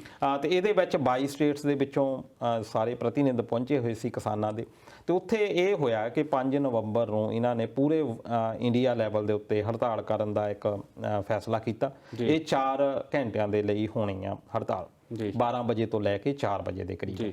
ਫਿਰ ਇਹਨਾਂ ਨੇ 5 ਮੈਂਬਰੀ ਕਮੇਟੀ ਵੀ ਬਣਾਈ ਆ, ਉਹਦੇ ਵਿੱਚ ਰਾਜੇਵਾਲ ਸਾਹਿਬ ਆਪਣੇ ਪੰਜਾਬ ਤੋਂ ਹੈਗੇ ਆ ਤੇ ਜੋਗਿੰਦਰ ਯਾਦਵ ਹੁਣੀ ਹੈਗੇ ਆ, ਬਾਕੀ ਸਟੇਟਸ ਤੋਂ ਵੀ ਬੰਦੇ ਲਏ ਹੋਏ ਆ। ਉਹਨਾਂ ਦੇ ਉੱਤੇ ਕਾਫੀ ਕਿਹਾ ਗਿਆ। ਫਿਰ 24-25 ਨਵੰਬਰ ਨੂੰ ਅੱਗੇ ਇਹਨਾਂ ਨੇ ਦਿੱਲੀ ਵੱਲ ਨੂੰ ਵਧਣ ਦਾ ਕਿਹਾ ਕਿ ਤੁਸੀਂ ਉੱਥੇ ਜਾਣਾ, ਦਿੱਲੀ ਦੇ ਵਿੱਚ ਜਾ ਕੇ ਜਿਹੜੇ ਭਾਜਪਾ ਦੇ ਜਿਹੜੇ ਲੀਡਰ ਹੈਗੇ ਆ ਤੇ ਹੈੱਡਕੁਆਟਰ ਹੈਗੇ ਆ ਉਹਨਾਂ ਨੂੰ ਵੀ ਘੇਰਨ ਦੀ ਇਹਨਾਂ ਨੇ ਤਜਵੀਜ਼ ਰੱਖੀ ਆ, ਤੇ ਆਉਣ ਵਾਲੇ ਦਿਨਾਂ ਦੇ ਵਿੱਚ ਦੇਖਦੇ ਆ। ਪਰ ਜਿਸ ਤਰੀਕੇ ਦੇ ਨਾਲ ਰੇਲਵੇ ਪਹਿਲਾਂ ਰੁਕੀਆਂ ਗਈਆਂ, ਉਸ ਤੋਂ ਬਾਅਦ ਹੁਣ ਬਿਲਕੁਲ ਹੀ ਬੰਦ ਕਰ ਦਿੱਤੀਆਂ ਗਈਆਂ, ਇਹ ਵੀ ਇੱਕ ਤਰ੍ਹਾਂ ਦੇ ਨਾਲ ਸਰਕਾਰ ਵੀ ਮੋਰਿਓ ਔਖੀ ਫਿੱਕੀ ਹੋ ਗਈ ਆ ਜੀ। ਹੁਣ ਤਾਂ ਸਿੱਧਾ ਹੀ ਯਾਦ ਆਉਣ ਲੱਗ ਗਿਆ ਕਿ ਅੰਗਰੇਜ਼ ਕਿੱਦਾਂ ਕਰਦੇ ਹੋਣਗੇ। ਇਹ ਤਾਂ ਕੋਈ ਫਰਕ ਹੀ ਨਹੀਂ ਲੱਗ ਰਿਹਾ ਅੰਗਰੇਜ਼ਾਂ ਦੇ ਵਿੱਚ ਕਿ ਜਿੱਦਾਂ ਦੇ ਅਸੀਂ ਆਜ਼ਾਦੀ ਦੇ ਕੰਮ ਆਜ਼ਾਦੀ ਲੈਣ ਦੇ ਲਈ ਕਰ ਰਹੇ ਸੀ, ਅੱਜ ਵੀ ਇਦਾਂ ਲੱਗਦਾ ਕਿ ਕਿਸਾਨੀ ਲਈ ਨਹੀਂ, ਅਸੀਂ ਅਸਲ ਦੇ ਵਿੱਚ ਆਜ਼ਾਦੀ ਦੇ ਲਈ ਲੜ ਰਹੇ। ਪੰਜਾਬ ਦੀਆਂ ਰਾਜਨੀਤਿਕ ਜਿਹੜੀਆਂ ਪਾਰਟੀਆਂ ਉਹਨਾਂ ਦੇ ਵੀ ਇਦਾਂ ਦੇ ਬਿਆਨ ਆਏ, ਭਗਵੰਤ ਮਾਨ ਹੋਣਾ ਦਾ ਬਿਆਨ ਆਇਆ, ਜਿਹੜੇ ਸੁਨੀਲ ਜਾਖੜ ਹੁਣੀ ਆ ਜਾਂ ਸੁਖਬੀਰ ਸਿੰਘ ਬਾਦਲ ਹੁਣੀ, ਉਹ ਵੀ ਇਹੀ ਕਹਿ ਰਹੇ ਕਿ ਪੰਜਾਬ ਨਾਲ ਬਦਨਾਖੋਰੀ ਦੀ ਰਾਜਨੀਤੀ ਕੀਤੀ ਜਾ ਰਹੀ ਆ, ਬੀਜੇਪੀ ਆਪਣਾ ਗੁੱਸਾ ਕੱਢ ਰਹੀ ਹੈ ਪੰਜਾਬ। ਨਹੀਂ ਦੇਖੋ, ਗੁੱਸਾ ਨਹੀਂ ਕੱਢ ਰਹੀ, ਅਸਲ ਦੇ ਵਿੱਚ ਬੀਜੀਆਂ ਤਾਂ ਨੀਤੀਆਂ ਇਹਨਾਂ ਨਹੀਂ ਆ ਜੀ। ਹੁਣ ਜਦੋਂ ਤੁਸੀਂ ਉਹਨਾਂ ਨੂੰ ਸੁਣ ਕੇ ਦੇਖੋ ਕਿ ਜਿਹੜੇ ਉਹਨਾਂ ਦੇ ਲੀਡਰ ਆ, ਜਦੋਂ ਉਹਨਾਂ ਨੂੰ ਕਿਹਾ ਜਾਂਦਾ ਕਿ ਤੁਸੀਂ ਇਹਦੇ ਹੱਕ ਦੇ ਵਿੱਚ ਬੋਲੋ, ਉਹ ਸਭ ਤੋਂ ਪਹਿਲਾਂ ਇਹ ਗੱਲ ਕਹਿੰਦੇ ਆ ਕਿ ਤੁਸੀਂ ਸਭ ਤੋਂ ਪਹਿਲਾਂ ਕਿਸਾਨਾਂ ਦੀ ਮੰਗ ਜਿਹੜੀ ਆ, ਯੂਨੀਅਨਸ ਦੀ ਮੰਗ ਇਹ ਰਹੀ ਆ ਵੀ ਆੜਤ ਸਿਸਟਮ ਬੰਦ ਕਰੋ ਜੀ। ਆੜਤੀ ਸਿਸਟਮ ਬੰਦ ਹੋਣਾ ਚਾਹੀਦਾ। 1997 ਦੇ ਵਿੱਚ 1% ਆੜਤ ਹੁੰਦੀ ਸੀ, ਆੜਤੀ ਨੂੰ 1% ਦਿੱਤਾ ਜਾਂਦਾ ਸੀ। ਫਿਰ ਆੜਤੀਆਂ ਨੇ ਬਾਦਲ ਸਰਕਾਰ ਦੇ ਕੋਲੋਂ ਮੰਗ ਕੀਤੀ ਕਿ ਸਾਨੂੰ 1.5% ਕਰ ਦਿਓ ਇਹ ਜੀ। ਤੁਸੀਂ ਹੈਰਾਨ ਹੋਵੋਗੇ ਕਿ ਬਾਦਲ ਉਹਨਾਂ ਦੀ ਮੰਗ 1.5% ਸੀ, ਇਹਨਾਂ ਨੇ 2.5% ਕਰ ਦਿੱਤੀ ਜੀ। ਉਹਨਾਂ ਨੂੰ ਜਾਣੀ ਇੱਕ ਤਰ੍ਹਾਂ ਦੇ ਨਾਲ ਫਾਇਦਾ, ਉਹ ਕਹਿੰਦੇ ਅਸੀਂ ਤਾਂ ਤੁਹਾਨੂੰ ਬਚਾਇਆ, ਉਹ ਇਹ ਵਿੱਚ ਦੱਸਦੇ ਪਏ ਆ ਜੀ। ਇਸ ਕਰਕੇ ਇਹ ਨੋ ਡਾਊਟ ਕਿ ਬਦਲਾਖੋਰੀ ਜਾਂ ਕਿੱਦਾਂ ਆ, ਅਸਲ ਦੇ ਵਿੱਚ ਜੇ ਬਦਲਾਖੋਰੀ ਇਹਨਾਂ ਤੋਂ ਬਦਲਾ ਲਿਆ ਜਾ ਰਿਹਾ ਕਿ ਤੁਸੀਂ ਹੁਣ ਲੋਕਾਂ ਨੂੰ ਮੂੰਹ ਦਿਖਾਉਣ ਜੋਗੇ ਨਹੀਂ ਰਹੇ। ਪਰ ਬਦਲਾ ਇਹਨਾਂ ਤੋਂ ਲਿਆ ਜਾ ਰਿਹਾ ਦਲਜੀਤ ਜੀ, ਪਰ ਭੁਗਤ ਜਿਹੜੇ ਆ ਉਹ ਪੰਜਾਬ ਦੇ ਲੋਕ ਜਾਂ ਦੇਸ਼ ਦੇ ਲੋਕ ਰਹੇ ਆ, ਦੇਸ਼ ਦੇ ਕਿਸਾਨ ਭੁਗਤ ਰਹੇ ਆ। ਇਹਦਾ ਬਿਲਕੁਲ ਤੁਹਾਡੀ ਗੱਲ ਸਹੀ ਆ, ਪਰ ਸਾਨੂੰ ਇਹ ਆ ਕਿ ਜਿਹੜੀਆਂ ਸਰਕਾਰਾਂ ਵੀ ਰਹੀਆਂ ਆ ਹੁਣ ਤੱਕ ਸਾਨੂੰ ਅਲਟਰਨੇਟਿਵ ਦਿੱਤੇ ਹੀ ਨਹੀਂ ਗਏ। ਸਾਨੂੰ ਅਲਟਰਨੇਟਿਵ ਦੇ ਤੌਰ ਦੇ ਉੱਤੇ ਜਦ ਕਿ ਚਾਹੀਦਾ ਇਹ ਸੀ ਕਿ ਅੱਜ ਵੀ ਤੁਸੀਂ ਖੇਤੀਬਾੜੀ ਦੀਆਂ ਟੈਕਨੀਕਸ ਦੇਖੋ, ਤੁਸੀਂ ਇਜ਼ਰਾਈਲ ਦੇ ਨਾਲ ਆਪਣਾ ਕੰਪੈਰੀਜ਼ਨ ਕਰਕੇ ਦੇਖੋ ਜੀ, ਕਿ ਕੀ ਤੁਸੀਂ ਉਹਨਾਂ ਦੇ ਬਰਾਬਰ ਦਾ, ਜਾਂ ਤੁਸੀਂ ਇੱਥੇ ਆ ਕੇ ਦੇਖ ਲਓ, ਇੱਥੇ ਤੁਸੀਂ ਬਗੁਲਗੇ ਚਲੇ ਜਾਓ, ਕੌਫ ਸਰਬ ਚਲੇ ਜਾਓ, ਉੱਥੇ ਕਿਹੜੀਆਂ ਟੈਕਨੀਕਸ ਵਰਤਦੀਆਂ ਪੰਜਾਬੀ ਆਪਣੇ ਕਿਸਾਨੀ ਕਰਦੇ ਜੀ। ਇਹਦਾ ਮਤਲਬ ਹੈ ਕਿਸਾਨਾਂ ਵਿੱਚ ਤਾਂ ਕੋਈ ਘਾਟ ਨਹੀਂ, ਬਿਲਕੁਲ ਤੁਸੀਂ ਪ੍ਰੋਵਾਈਡ ਤਾਂ ਜਿਹੜੀ ਆ ਉਹ ਸਾਡੇ ਨੀਤੀ ਘਾੜਿਆਂ ਨੇ, ਉਹਨਾਂ ਨੇ ਜਾ ਕੇ ਤੁਹਾਨੂੰ ਦੱਸਣਾ ਆ। ਕਿਸਾਨ ਤਾਂ ਦਲਜੀਤ ਜੀ ਸਿਰੇ ਦਾ ਮਿਹਨਤੀ ਆ, ਉਹਦੇ ਕੋਲ ਜਿੰਨੀਆਂ ਵੀ ਸੀਮਤ ਉਹਦੇ ਕੋਲ ਹੁੰਦੀਆਂ ਯੋਜਨਾਵਾਂ ਜਾਂ ਜਿੰਨੇ ਵੀ ਸੀਮਤ ਸਾਧਨ ਹੁੰਦੇ, ਉਹਦੇ ਵਿੱਚ ਵੀ ਉਹ ਪੂਰੀ ਮਿਹਨਤ ਕਰਕੇ ਆਪਣੀ 2 ਵੇਲੇ ਦੀ ਰੋਟੀ ਕਮਾਉਂਦਾ ਆ। ਬਿਲਕੁਲ ਦੇਖੋ, ਇਹ ਆ ਕਿ ਤੁਸੀਂ ਕੇਸ ਅੱਜ ਕੱਲ੍ਹ ਜਿਹੜੀ ਟੈਕਨੋਲੋਜੀ ਇਦਾਂ ਦੀ ਆ ਗਈ ਆ, ਤੁਸੀਂ ਘੱਟ ਤੋਂ ਘੱਟ ਹਾਰਡ ਵਰਕ ਦੇ ਵਿੱਚ ਵੱਧ ਤੋਂ ਵੱਧ ਮੁਨਾਫਾ ਲੈਣਾ ਜੀ। ਪਰ ਸਾਡੀਆਂ ਜਿਹੜੀਆਂ ਟੈਕਨੀਕਸ ਆ ਉਹਦੇ ਵਿੱਚ ਅਜੇ ਵੀ ਹਾਰਡ ਵਰਕ ਬਹੁਤ ਜ਼ਿਆਦਾ। ਬਿਲਕੁਲ ਅਸੀਂ ਕਈ ਤਾਂ ਜਾਂਦੇ ਆ ਕਿਸਾਨ ਜੇ ਇੱਥੇ ਵੀ ਆ ਮਿਹਨਤ ਕਰਦਾ ਆ, ਪਰ ਉਹਨੇ ਬੰਦੇ ਵੀ ਘਟਾਏ ਹੋਏ ਆ। ਪਰ ਅੱਜ ਅਸੀਂ ਟੈਕਨੀਕਸ ਜਿਹੜੇ ਟਰੈਕਟਰ ਦੇ ਉੱਤੇ ਜ਼ੋਰ ਜਿਹੜਾ ਇਹ ਦਿੱਤਾ ਹੋਇਆ ਜੀ, ਅਸੀਂ ਟੈਕਨੀਕ ਸਿਰਫ ਟਰੈਕਟਰ ਟਰਾਲੀ ਨੂੰ ਮੰਨਦੇ ਆ। ਉਹ ਤੋਂ ਇਲਾਵਾ ਸਭ ਤੋਂ ਵੱਡੀ ਇਸ ਵੇਲੇ ਪੰਜਾਬ ਦੀ ਪ੍ਰੋਬਲਮ ਸਿੰਚਾਈ ਦੀ ਆ ਕਿ ਅਸੀਂ ਉਹਦੇ ਅਲਟਰਨੇਟਿਵ ਕੱਢੀਏ, ਔਰ ਇੱਥੇ ਦੇ ਵਿੱਚ ਇਜ਼ਰਾਈਲ ਜਿਹਦੀਆਂ ਅਸੀਂ ਅੱਜ ਐਗਜ਼ਾਮਪਲ ਦਿੰਦੇ ਆ, ਉਹ ਕਿਹੜੀਆਂ ਟੈਕਨੀਕਸ ਆ, ਇਹ ਜਾਂਦੇ ਵੀ ਆ ਲੀਡਰ ਜੀ। ਜਥੇਦਾਰ ਤੋਤਾ ਸਿੰਘ ਵਰਗੇ ਜਿੰਨਾ ਵਾਰੀ ਖੇਤੀਬਾੜੀ ਮੰਤਰੀ ਬਣਦੇ ਉੱਥੇ ਜਾਂਦੇ ਆ, ਖਾ ਪੀ ਕੇ ਆ ਜਾਂਦੇ ਆ ਜੀ। ਪਰ ਜਦੋਂ ਕਿਸਾਨਾਂ ਦੀ ਵਾਰੀ ਚਾਹੀਦਾ ਤੇ ਇਹ ਆ ਕਿ ਕਿਸਾਨਾਂ ਨੂੰ ਉੱਥੇ ਭੇਜਿਆ ਜਾਵੇ। ਇਹ ਲੀਡਰ ਆਪ ਜਾਂਦੇ ਆ, ਆਪ ਹੋਟਲਾਂ ਦੇ ਵਿੱਚ ਰਹਿੰਦੇ ਆ। ਉਹ ਤਾਂ ਦਲਜੀਤ ਜੀ ਜਾਂਦੇ ਆ, ਕਦੀ ਗੋਆ ਜਾਂਦੇ ਆ, ਹੋਟਲਾਂ ਦੇ ਵਿੱਚ ਆਪਣੀ ਛੁੱਟੀ ਮਨਾ ਕੇ, ਲੋਕਾਂ ਦੇ ਇਨਕਮ ਟੈਕਸ ਦੇ ਸਿਰ ਤੋਂ ਛੁੱਟੀ ਮਨਾ ਕੇ ਵਾਪਸ ਆਉਂਦੇ। ਇਦਾਂ ਹੀ ਵਿਦੇਸ਼ੀ ਦੌਰਿਆਂ ਤੇ ਜਾਂਦੇ, ਸਿੱਖ ਕੇ ਕੁਝ ਨਹੀਂ ਹੁੰਦੇ, ਇਹ ਸਿਰਫ ਆਪਣੀਆਂ ਛੁੱਟੀਆਂ ਮਨਾ ਕੇ ਵਾਪਸ ਆਉਂਦੇ। ਦੂਜਾ ਇੱਕ ਜਿਹੜਾ ਕੋਆਪਰੇਟਿਵ ਅਦਾਰੇ ਆ, ਇਹਨਾਂ ਨੂੰ ਜ਼ਰੂਰ ਡਿਵੈਲਪ ਕਰਨਾ ਚਾਹੀਦਾ ਜਿੰਨਾ ਚਿਰ ਤੱਕ ਇਹ ਡਿਵੈਲਪ ਨਹੀਂ ਹੁੰਦੇ, ਕਿਉਂਕਿ ਕਿਸਾਨੀ ਸਾਡੀ ਹੋ ਗਈ ਛੋਟੀ, 3-3 4-4 ਖੇਤਾਂ ਵਾਲੇ ਹੋ ਗਏ। ਰਲ ਮਿਲ ਕੇ ਕੰਮ ਕਰਨੇ ਪੈਣੇ ਆ, ਕੋਆਪਰੇਟ ਹੋ ਕੇ। ਜੇ ਸਿੰਚਾਈ ਦੀਆਂ ਟੈਕਨੀਕਸ ਵੀ ਲਿਆਉਣੀਆਂ ਪੈਣੀਆਂ, 10-10 12-12 ਕਿਸਾਨਾਂ ਨੂੰ ਰਲ ਕੇ ਲਾਉਣੀ ਪੈਣੀ ਆ ਜੀ। ਰਲ ਕੇ ਸਿਸਟਮ ਇੱਕ ਬਣਾਉਣਾ ਪੈਣਾ ਕਿ ਤੁਸੀਂ ਇਕੱਠਾ ਸਾਰਾ ਕੁਝ ਕਰੋ, ਪ੍ਰੋਡਕਸ਼ਨ ਵੀ ਇਕੱਠੀ ਕੱਢੋ ਤੇ ਵੇਚੋ ਵੀ ਇਕੱਠੀ ਜੀ। ਇੱਥੇ ਵੀ ਇੱਦਾਂ ਕਰਦੇ ਆ, ਇੱਥੇ ਜੇ ਕਿਸਾਨਾਂ ਦੀ ਤੁਸੀਂ ਗੱਲ ਕਰੋ ਕਿ ਉਹ ਇਕੱਠੇ ਸਾਰੀ ਪ੍ਰੋਡਕਸ਼ਨ ਕਰਦੇ ਆ, ਪਰ ਅਸੀਂ ਸਾਡੇ ਵਿੱਚ ਉੱਥੇ ਡਿਵੀਜ਼ਨਸ ਇੰਨੀਆਂ ਆ ਕਿ ਅਸੀਂ ਇੱਕ ਦੂਜੇ ਦੇ ਨਾਲ, ਅਸੀਂ ਤਾਂ ਨਾਲ ਦੇ ਖੇਤ ਵਾਲੇ ਨਾਲ, ਅਸੀਂ ਭਰਾ ਦੇ ਨਾਲ ਨਹੀਂ ਕੋਈ ਸਾਂਝੀ ਰੱਖਣਾ ਚਾਹੁੰਦੇ ਜੀ। ਇਸ ਕਰਕੇ ਕੁਛ ਨਾ ਕੁਛ ਇੱਦਾਂ ਸਰਕਾਰਾਂ ਦੀਆਂ ਯੋਜਨਾਵਾਂ ਹੋਣੀਆਂ ਚਾਹੀਦੀਆਂ ਕਿ ਤੁਸੀਂ ਇਕੱਠੀ ਬਹਾਈ ਕਰਾ ਦਿਓ, ਇਦਾਂ ਦੀਆਂ ਯੋਜਨਾਵਾਂ ਤਾਂ ਦਿਓ। ਰੌਲਾ ਤਾਂ ਇਹੀ ਹੈ ਦਲਜੀਤ ਜੀ, ਯੋਜਨਾਵਾਂ ਹੀ ਨਹੀਂ ਨਾ ਦੇਣੀਆਂ ਸਰਕਾਰ ਨੇ। ਸਰਕਾਰ ਨੇ ਨੀਤੀ ਬਣਾਉਣ ਲਈ ਨੀਤ ਚਾਹੀਦੀ ਹੈ, ਉਹ ਨੀਤ ਦੀ ਘਾਟ ਆ ਸਾਡੀ ਸਰਕਾਰਾਂ ਦੇ ਵਿੱਚ। ਪਰ ਇੱਥੇ ਜਿਸ ਤਰੀਕੇ ਨਾਲ ਪੂਰੇ ਜਿੱਦਾਂ ਤੁਸੀਂ ਦੱਸਿਆ ਕਿ 25-26 ਨਵੰਬਰ ਨੂੰ ਦਿੱਲੀ ਵੱਲ ਨੂੰ ਕੂਚ ਕੀਤਾ ਜਾਣਾ ਦੇਸ਼ ਭਰ ਦੇ ਕਿਸਾਨਾਂ ਵੱਲੋਂ, ਤਾਂ ਜਿਹੜੀਆਂ ਪੂਰੇ ਦੇਸ਼ ਭਰ ਦੇ ਕਿਸਾਨਾਂ ਦੀ ਇਕਜੁੱਟਤਾ ਆ, ਇਹ ਇੱਕ ਬਹੁਤ ਚੰਗੇ ਸੰਕੇਤ ਆ। ਇਹਦੇ ਨਾਲ ਜਿਸ ਤਰੀਕੇ ਨਾਲ ਪਹਿਲੋਂ ਪੰਜਾਬ ਦੇ ਕਿਸਾਨਾਂ ਨੂੰ ਬੁਲਾਇਆ ਗਿਆ ਪਰ ਗੱਲ ਸੁਣੀ ਨਹੀਂ ਗਈ, ਪਰ ਜਦੋਂ ਇਸ ਤਾਦਾਦ ਦੇ ਵਿੱਚ ਜੇ ਕਿਸਾਨ ਅਪਰੋਚ ਕਰਨਗੇ ਸਰਕਾਰ ਨੂੰ, ਤਾਂ ਸਰਕਾਰ ਜ਼ਰੂਰ ਸਹਾਇਤਾ ਹੋਰ ਵਰਤੂਗੀ ਇਹਦੇ ਲਈ। ਦੇਖੋ ਮੇਰੇ ਹਿਸਾਬ ਦੇ ਨਾਲ ਜਿੱਦਾਂ ਹੁਣ ਬਿਹਾਰ ਦੇ ਵਿੱਚ ਇਲੈਕਸ਼ਨਸ ਚੱਲਦੀਆਂ ਜੀ, ਨੋ ਡਾਊਟ ਕਿ ਉੱਥੇ ਵੀ ਇਹ ਮੁੱਦਾ ਬਣਿਆ ਹੋਇਆ। ਤੇਜਸਵੀ ਜਿਹੜਾ ਯਾਦਵ ਆ, ਜਿਹੜਾ ਕਿ ਲਾਲੂ ਪ੍ਰਸਾਦ ਯਾਦਵ ਦਾ ਮੁੰਡਾ ਆ, ਉਹਦਾ ਮੇਨ ਇਹੀ ਕਰ ਰਿਹਾ ਟਾਰਗੇਟ ਜੀ। ਉਹਦੀਆਂ ਰੈਲੀਆਂ ਦੇ ਵਿੱਚ ਰਸ਼ ਵੀ ਦੱਸਿਆ ਜਾ ਰਿਹਾ ਬਹੁਤ ਜ਼ਿਆਦਾ ਵੱਧ ਰਿਹਾ। ਉਹਦਾ ਕਾਰਨ ਇਹ ਹੈ ਕਿ ਉਹ ਕਿਸਾਨਾਂ ਦੀ ਗੱਲ ਕਰ ਰਿਹਾ ਜੀ। ਪਰ ਚਾਹੀਦਾ ਇਹ ਸੀ ਕਿ ਜੇ ਕਿਸਾਨਾਂ ਦਾ ਉੱਥੇ ਜਾ ਕੇ ਇਹਨਾਂ ਦੇ ਵਿਰੋਧ ਦੇ ਵਿੱਚ ਇੰਨਾ ਜ਼ਿਆਦਾ ਦਿਖਾਇਆ ਜਾਂਦਾ, ਜੇ ਮੰਨ ਲਓ ਕਿ ਤੇਜਸਵੀ ਯਾਦਵ ਉੱਥੇ ਜਿੱਤ ਜਾਂਦਾ, ਇਹਦਾ ਇੱਕ ਬਹੁਤ ਵੱਡਾ ਪ੍ਰਭਾਵ ਪੈਣਾ ਜੀ ਗਵਰਨਮੈਂਟ ਨੂੰ ਕਿ ਅਸੀਂ ਦੇਖੋ ਇਦਾਂ, ਨਹੀਂ ਤਾਂ ਅਦਰਵਾਈਜ਼ ਇਹਨਾਂ ਨੇ ਹੋਰ ਸਟਰੈਂਥ ਹੋ ਜਾਣੀ ਇਹਨਾਂ ਦੀ। ਇਸ ਕਰਕੇ ਇਹ ਵੀ ਕੁਝ ਹੈਗੀਆਂ ਚੀਜ਼ਾਂ ਜਿਹਦੇ ਨਾਲ ਪ੍ਰਭਾਵਿਤ ਹੋਣਾ। ਨੋ ਡਾਊਟ ਕਿ ਜਦੋਂ ਇਕੱਠੇ ਹੋ ਕੇ ਦਿੱਲੀ ਵੱਲ ਨੂੰ ਕੂਚ ਕਰਨਗੇ, ਕਿਉਂਕਿ ਪਹਿਲਾਂ ਤੁਸੀਂ ਦੇਖੋ ਮਹਾਰਾਸ਼ਟਰ ਦੇ ਵੀ ਆਉਂਦੇ ਰਹੇ ਆ, ਜੰਤਰ ਮੰਤਰ ਦੇ ਵਿੱਚ ਇੰਨਾ ਜ਼ਿਆਦਾ ਉਹਨਾਂ ਨੇ ਆਪਣੇ ਸ਼ਰਟਾਂ ਲਾ ਕੇ ਉੱਥੇ ਕਈ ਵਾਰੀ ਪ੍ਰਦਰਸ਼ਨ ਕੀਤੇ ਆ ਜੀ। ਪਰ ਇਹ ਜਿਹੜੀ ਸਰਕਾਰ ਆ ਇਹ ਸੁਣਨ ਦੇ ਲਈ ਤਿਆਰ ਨਹੀਂ। ਇਸ ਕਰਕੇ ਵਧੀਆ ਤੋਂ ਵਧੀਆ ਪ੍ਰੈਸ਼ਰ ਗਰੁੱਪ ਬਣਾਉਣੇ ਪੈਣੇ ਆ, ਤਾਂ ਹੀ ਸਰਕਾਰਾਂ ਅੱਜ ਕੱਲ੍ਹ ਸੁਣਦੀਆਂ। ਅਦਰਵਾਈਜ਼ ਇਹ ਜੋ ਇਹਨਾਂ ਨੇ ਨਿਯਮ ਲਿਆਂਦੇ ਆ ਉਹ ਇੱਦਾਂ ਹੀ ਰੱਖਦੇ ਆ। ਉਹ ਇਸ ਵਕਤ ਜਿੱਦਾਂ ਆਪਾਂ ਪਹਿਲਾਂ ਵੀ ਗੱਲ ਕੀਤੀ ਕਿ ਪੰਜਾਬ ਦੀ ਤਾਂ ਉਹ ਪਰਵਾਹ ਨਹੀਂ ਕਰਦੇ, ਕਿਉਂਕਿ 13 ਸੀਟਾਂ ਉਹਦੇ ਵਿੱਚੋਂ ਕੁਛ ਕੁ ਜਿੱਤਦੇ ਹੁੰਦੇ ਸੀ, ਕੁਛ ਕੁ ਹਾਰ ਜਾਂਦੇ ਸੀ। ਇਸ ਕਰਕੇ ਉਹ ਪਰਵਾਹ ਨਹੀਂ ਕਰਦੇ ਕਿ ਪੰਜਾਬ ਤੇ ਕੀ ਹੋਈ ਜਾਂਦਾ, ਉਹਦੀ ਉਹ ਇਹਦੇ ਲਈ ਬਿਲਕੁਲ ਪਰਵਾਹ ਨਹੀਂ ਕਰਦੇ। ਇਹਦੇ ਨਾਲ ਦਲਜੀਤ ਜੀ, ਜਿੱਦਾਂ ਹੁਣ ਬੀਜੇਪੀ ਗਵਰਨਮੈਂਟ ਨੇ ਰੇਲਾਂ ਬੰਦ ਕਰਤੀਆਂ ਪੰਜਾਬ ਦੇ ਵਿੱਚ, ਇਹਦੇ ਨਾਲ ਹੁਣ ਖਬਰਾਂ ਇਹ ਆ ਰਹੀਆਂ ਕਿ ਉਹ ਰੂਰਲ ਡਿਵੈਲਪਮੈਂਟ ਫੰਡ ਵੀ ਬੰਦ ਕਰਨ ਜਾ ਰਹੀ ਆ। ਇਹਨੂੰ ਕਿੱਦਾਂ ਦੇਖਦੇ ਹੋ ਤੁਸੀਂ? ਦੇਖੋ ਇਹ ਵੀ ਇੱਕ ਬਹੁਤ ਵੱਡੀ ਇੱਕ ਕਹਿ ਲਓ ਸੱਟ ਵੱਜਣੀ ਆ ਸਾਡੀ ਇਕਨੋਮੀ ਨੂੰ, ਖਾਸ ਤੌਰ ਤੇ ਪੰਜਾਬ ਸਟੇਟ ਨੂੰ ਜੀ। ਜਦੋਂ ਤਾਂ ਸੈਂਟਰ ਸਰਕਾਰ ਨੇ ਸਾਡੇ ਕੋਲੋਂ ਟੈਕਸ ਲੈਣੇ ਹੁੰਦੇ ਆ, ਸਿੱਧੇ ਇਨਕਮ ਟੈਕਸ ਦੇ ਰੂਪ ਦੇ ਵਿੱਚ ਸਿੱਧੇ ਸਾਡੇ ਤੋਂ ਵਸੂਲੇ ਜਾਂਦੇ ਆ ਜੀ, ਉਹਨਾਂ ਦੇ ਵਿੱਚ ਕੋਈ ਪਰੇਸ਼ਾਨੀ ਨਹੀਂ ਹੁੰਦੀ। ਪਰ ਇਹ ਰੂਰਲ ਡਿਵੈਲਪਮੈਂਟ ਫੰਡ ਕੀ ਹੁੰਦਾ ਸੀ ਕਿ ਮੰਨ ਲਓ ਕਿ ਕਣਕ ਜਾਂ ਝੋਨਾ ਤੁਸੀਂ ਜਿਹੜਾ ਖਰੀਦਦੇ ਹੁੰਦੇ ਸੀ, ਇਹ FCI ਮੰਨ ਲਓ ਕਿ ਫੂਡ ਕਾਰਪੋਰੇਸ਼ਨ ਆਫ ਇੰਡੀਆ ਖਰੀਦਦੀ ਆ, ਉਹਦੇ 3% ਜਿਹੜਾ ਆ ਉਹ ਜਾਂਦਾ ਸੀ ਰੂਰਲ ਡਿਵੈਲਪਮੈਂਟ ਫੰਡ ਜੀ। ਉਹ ਮੰਡੀ ਬੋਰਡ ਤੇ ਇਹ ਰੂਰਲ ਡਿਵੈਲਪਮੈਂਟ ਫੰਡ ਇਹਨਾਂ ਦਾ ਸਾਂਝਾ ਹੁੰਦਾ ਸੀ ਖਾਤਾ, ਉਹਦੇ ਵਿੱਚੋਂ ਮੰਡੀ ਬੋਰਡ ਸਿੱਧਾ ਯੂਜ਼ ਕਰ ਲੈਂਦਾ ਹੁੰਦਾ ਸੀ। ਇਹ 3% ਹੁੰਦਾ ਸੀ। ਤੇ ਇਸ ਵਾਰ ਇਹ 1050 ਕਰੋੜ ਦੇ ਕਰੀਬ ਇਹ ਫੰਡ ਇਕੱਠਾ ਹੋਇਆ ਸੀ। 1050 ਕਰੋੜ ਬਹੁਤ ਵੱਡੀ ਰਕਮ ਹੁੰਦੀ ਹੈ। ਬਿਲਕੁਲ। ਉਹਦੇ ਵਿੱਚ ਕੀ ਹੁੰਦਾ ਕਿ ਇੱਕ ਪਹਿਲਾਂ ਇੱਕ ਇਹ ਫੈਕਟ ਪ੍ਰੋਵੀਜ਼ਨਲ ਇੱਕ ਫੈਕਟਰ ਸ਼ੀਟ ਭੇਜਦੇ ਹੁੰਦੇ ਆ, ਉਹਦੇ ਵਿੱਚ ਸਾਰੇ ਤੁਸੀਂ ਖਰਚੇ ਗਿਣਾਉਣੇ ਹੁੰਦੇ ਆ ਜੀ। ਉਹਦੇ ਵਿੱਚ ਟਰਾਂਸਪੋਰਟੇਸ਼ਨ ਦਾ ਖਰਚਾ, ਉਹਦੇ ਵਿੱਚ ਤੁਸੀਂ ਹੈਂਡਲਿੰਗ ਦਾ ਖਰਚਾ, ਲੇਬਰ ਦਾ ਖਰਚਾ, ਸਟੋਰੇਜ ਦਾ ਖਰਚਾ, ਤਾਂ ਬਾਰਦਾਨਾ ਦਾ ਖਰਚਾ, ਇਹ ਸਾਰੇ ਖਰਚੇ ਲਿਖਣੇ ਹੁੰਦੇ ਆ ਜੀ। ਫਿਰ ਉਹਦੇ ਵਿੱਚ ਤੁਸੀਂ ਮਾਰਕੀਟ ਫੀਸ 3% ਮਾਰਕੀਟ ਫੀਸ ਹੈ, ਕਿਉਂਕਿ ਮੰਡੀਆਂ ਜਾਂ ਜਿਹੜੇ ਮੁਲਾਜ਼ਮ ਲੱਗੇ ਹੋਏ ਆ ਉਹਨਾਂ ਨੂੰ ਜਾਂਦੇ ਆ। ਉਹ ਫਿਰ 2.5% ਜਿਹੜਾ ਆ ਇਹਨਾਂ ਨੂੰ ਜਾਂਦਾ ਸੀ ਆੜ੍ਹਤੀਆਂ ਨੂੰ ਜੀ। ਹੁਣ ਉਹਨਾਂ ਨੇ ਜਿਹੜੇ ਉਹ ਖਾਨਾ ਸੀਗਾ ਜਿਹਦੇ ਵਿੱਚ ਰੂਰਲ ਡਿਵੈਲਪਮੈਂਟ ਫੰਡ ਆ, ਉਹਨੂੰ 0% ਕਰਕੇ ਭੇਜ ਦਿੱਤਾ। ਜਦੋਂ ਇਹਦਾ ਮਤਲਬ ਕੀ ਹੋਇਆ ਕਿ ਉਹਨਾਂ ਨੇ ਹੁਣ ਜਿਹੜਾ 3% ਪਹਿਲਾਂ ਚੁਕਾਈ ਤੋਂ ਹੁੰਦਾ ਸੀ ਝੋਨੇ ਦੀ ਬੋਰੀ ਮਗਰ 3 ਰੁਪਏ ਜਾਂ 100 ਰੁਪਏ ਦੀ ਕੋਈ ਚੀਜ਼ ਆ, ਉਹ ਚੋਂ 3 ਰੁਪਏ ਸਟੇਟ ਦੇ ਕੋਲ ਜਾਂਦੇ ਸੀ, ਉਹ ਵੀ ਆਪਣੀ ਜੇਬ ਦੇ ਵਿੱਚ ਪਾ ਲਿਆ ਸੈਂਟਰ ਨੇ ਜੀ। ਕਿਹਾ ਜਦੋਂ ਗੱਲ ਚੱਲੀ ਆ, ਅਜੇ ਤੱਕ ਅਜੇ ਉਹਨਾਂ ਨੇ ਫੈਕਟ ਉਹ ਪ੍ਰੋਵੀਜ਼ਨਲ ਸ਼ੀਟ ਦੇ ਵਿੱਚ ਇਹ ਗੱਲ ਕੀਤੀ ਆ। ਇਹਦਾ ਮਤਲਬ ਕੀ ਆ ਕਿ ਉਹ ਹੁਣ ਇਸ਼ਾਰਾ ਦੇ ਦਿੱਤਾ ਆ ਤੇ ਕਿਹਾ ਇਹ ਗਿਆ ਕਿ ਅਸੀਂ ਨਹੀਂ ਜੀ ਇੱਕ ਕੰਸੋਲੀਡੇਸ਼ਨ ਫੰਡ ਦੇ ਵਿੱਚ ਇਹਨੂੰ ਪਾ ਦੇਣਾ ਜੀ। ਕੰਸੋਲੀਡੇਸ਼ਨ ਫੰਡ ਕੀ ਆ ਕਿ ਜਿਹੜਾ ਇਨਕਮ ਟੈਕਸ ਹੁੰਦਾ ਆ ਜਾਂ ਕੋਈ ਵੀ ਰੈਵਨਿਊ ਜਿਹੜਾ ਸੈਂਟਰ ਸਰਕਾਰ ਨੂੰ ਹੁੰਦਾ, ਉਹ ਤੁਸੀਂ ਰੱਖ ਲਓ ਚਾਹੇ ਪੈਟਰੋਲ ਵਗੈਰਾ ਦੇ ਉੱਤੇ ਜਿਹੜੇ ਉਹਨਾਂ ਦੇ ਸਿੱਧੇ ਇਨਕਮ ਟੈਕਸ ਦੇ ਵਿੱਚ ਜਾਂਦੇ ਆ, ਜਿਹੜਾ ਉਹਨਾਂ ਦਾ ਰੈਵਨਿਊ ਆ, ਉਹਦੇ ਵਿੱਚ ਕਹਿੰਦੇ ਜੀ ਜਮ੍ਹਾਂ ਕਰ ਦੇਣਾ ਅਸੀਂ। ਉਹਦੀ ਉਸ ਕੰਸੋਲੀਡੇਸ਼ਨ ਫੰਡ ਦੇ ਵਿੱਚੋਂ ਜੇ ਕਿਸੇ ਸਟੇਟ ਨੇ ਪੈਸਾ ਲੈਣਾ, ਉਹਦੇ ਲਈ ਸਭ ਤੋਂ ਪਹਿਲਾਂ ਤੁਹਾਨੂੰ ਪਾਰਲੀਮੈਂਟ ਦੇ ਵਿੱਚ ਬਿੱਲ ਪਾਸ ਕਰਨਾ ਪੈਣਾ ਜੀ। ਪਾਰਲੀਮੈਂਟ ਦੇ ਵਿੱਚ ਜਾਣਾ ਪੈਣਾ, ਉੱਥੇ ਸਹਿਮਤੀ ਲੈਣੀ ਪੈਣੀ ਆ ਮੈਂਬਰਸ ਦੀ, ਫਿਰ ਤੁਸੀਂ ਲੈ ਸਕਦੇ ਆ। ਜਾਂ ਤੁਸੀਂ ਲੋਕਲ ਅਸੈਂਬਲੀ ਦੇ ਕੋਲ ਜਾਓਗੇ, ਕਿੱਥੇ ਫੰਡ ਤੁਹਾਡੇ ਕੋਲ ਸਿੱਧਾ ਆ ਜਾਂਦਾ ਸੀ, ਕਿੱਥੇ ਤੁਹਾਨੂੰ ਘੁਮਾ ਕੇ ਹੁਣ ਦੇਣਾ। ਬਿਲਕੁਲ ਇੱਕ ਤਰ੍ਹਾਂ ਦੇ ਨਾਲ ਖੱਜਲ ਖੁਆਰ ਕਰਨਾ, ਤੁਹਾਡਾ ਹੀ ਪੈਸਾ ਤੁਹਾਡੇ ਕੋਲ ਆਉਣ ਦੇ ਲਈ ਤੁਹਾਨੂੰ ਖੱਜਲ ਕਰ ਦੇਣਾ ਜੀ। ਇਸ ਕਰਕੇ ਜਿਹੜੇ ਦਾ ਪੈਸੇ ਇਹਨਾਂ ਨੇ ਆਪ ਲੈਣੇ, ਆਪ ਜਿਹੜੀਆਂ ਸੈਂਟਰ ਸਰਕਾਰ ਆ ਇੰਨੇ ਫੰਡ ਜਾ ਕੇ ਲਈ ਜਾ ਰਹੀ ਆ। ਹੁਣ ਤੁਸੀਂ GST ਦੀ ਗੱਲ ਕਰ ਲਓ, ਬਿਲਕੁਲ GST ਤੋਂ ਕਿੰਨਾ ਪੈਸਾ ਇਕੱਠਾ ਕੀਤਾ ਜਾਂਦਾ ਸਟੇਟਾਂ ਤੋਂ।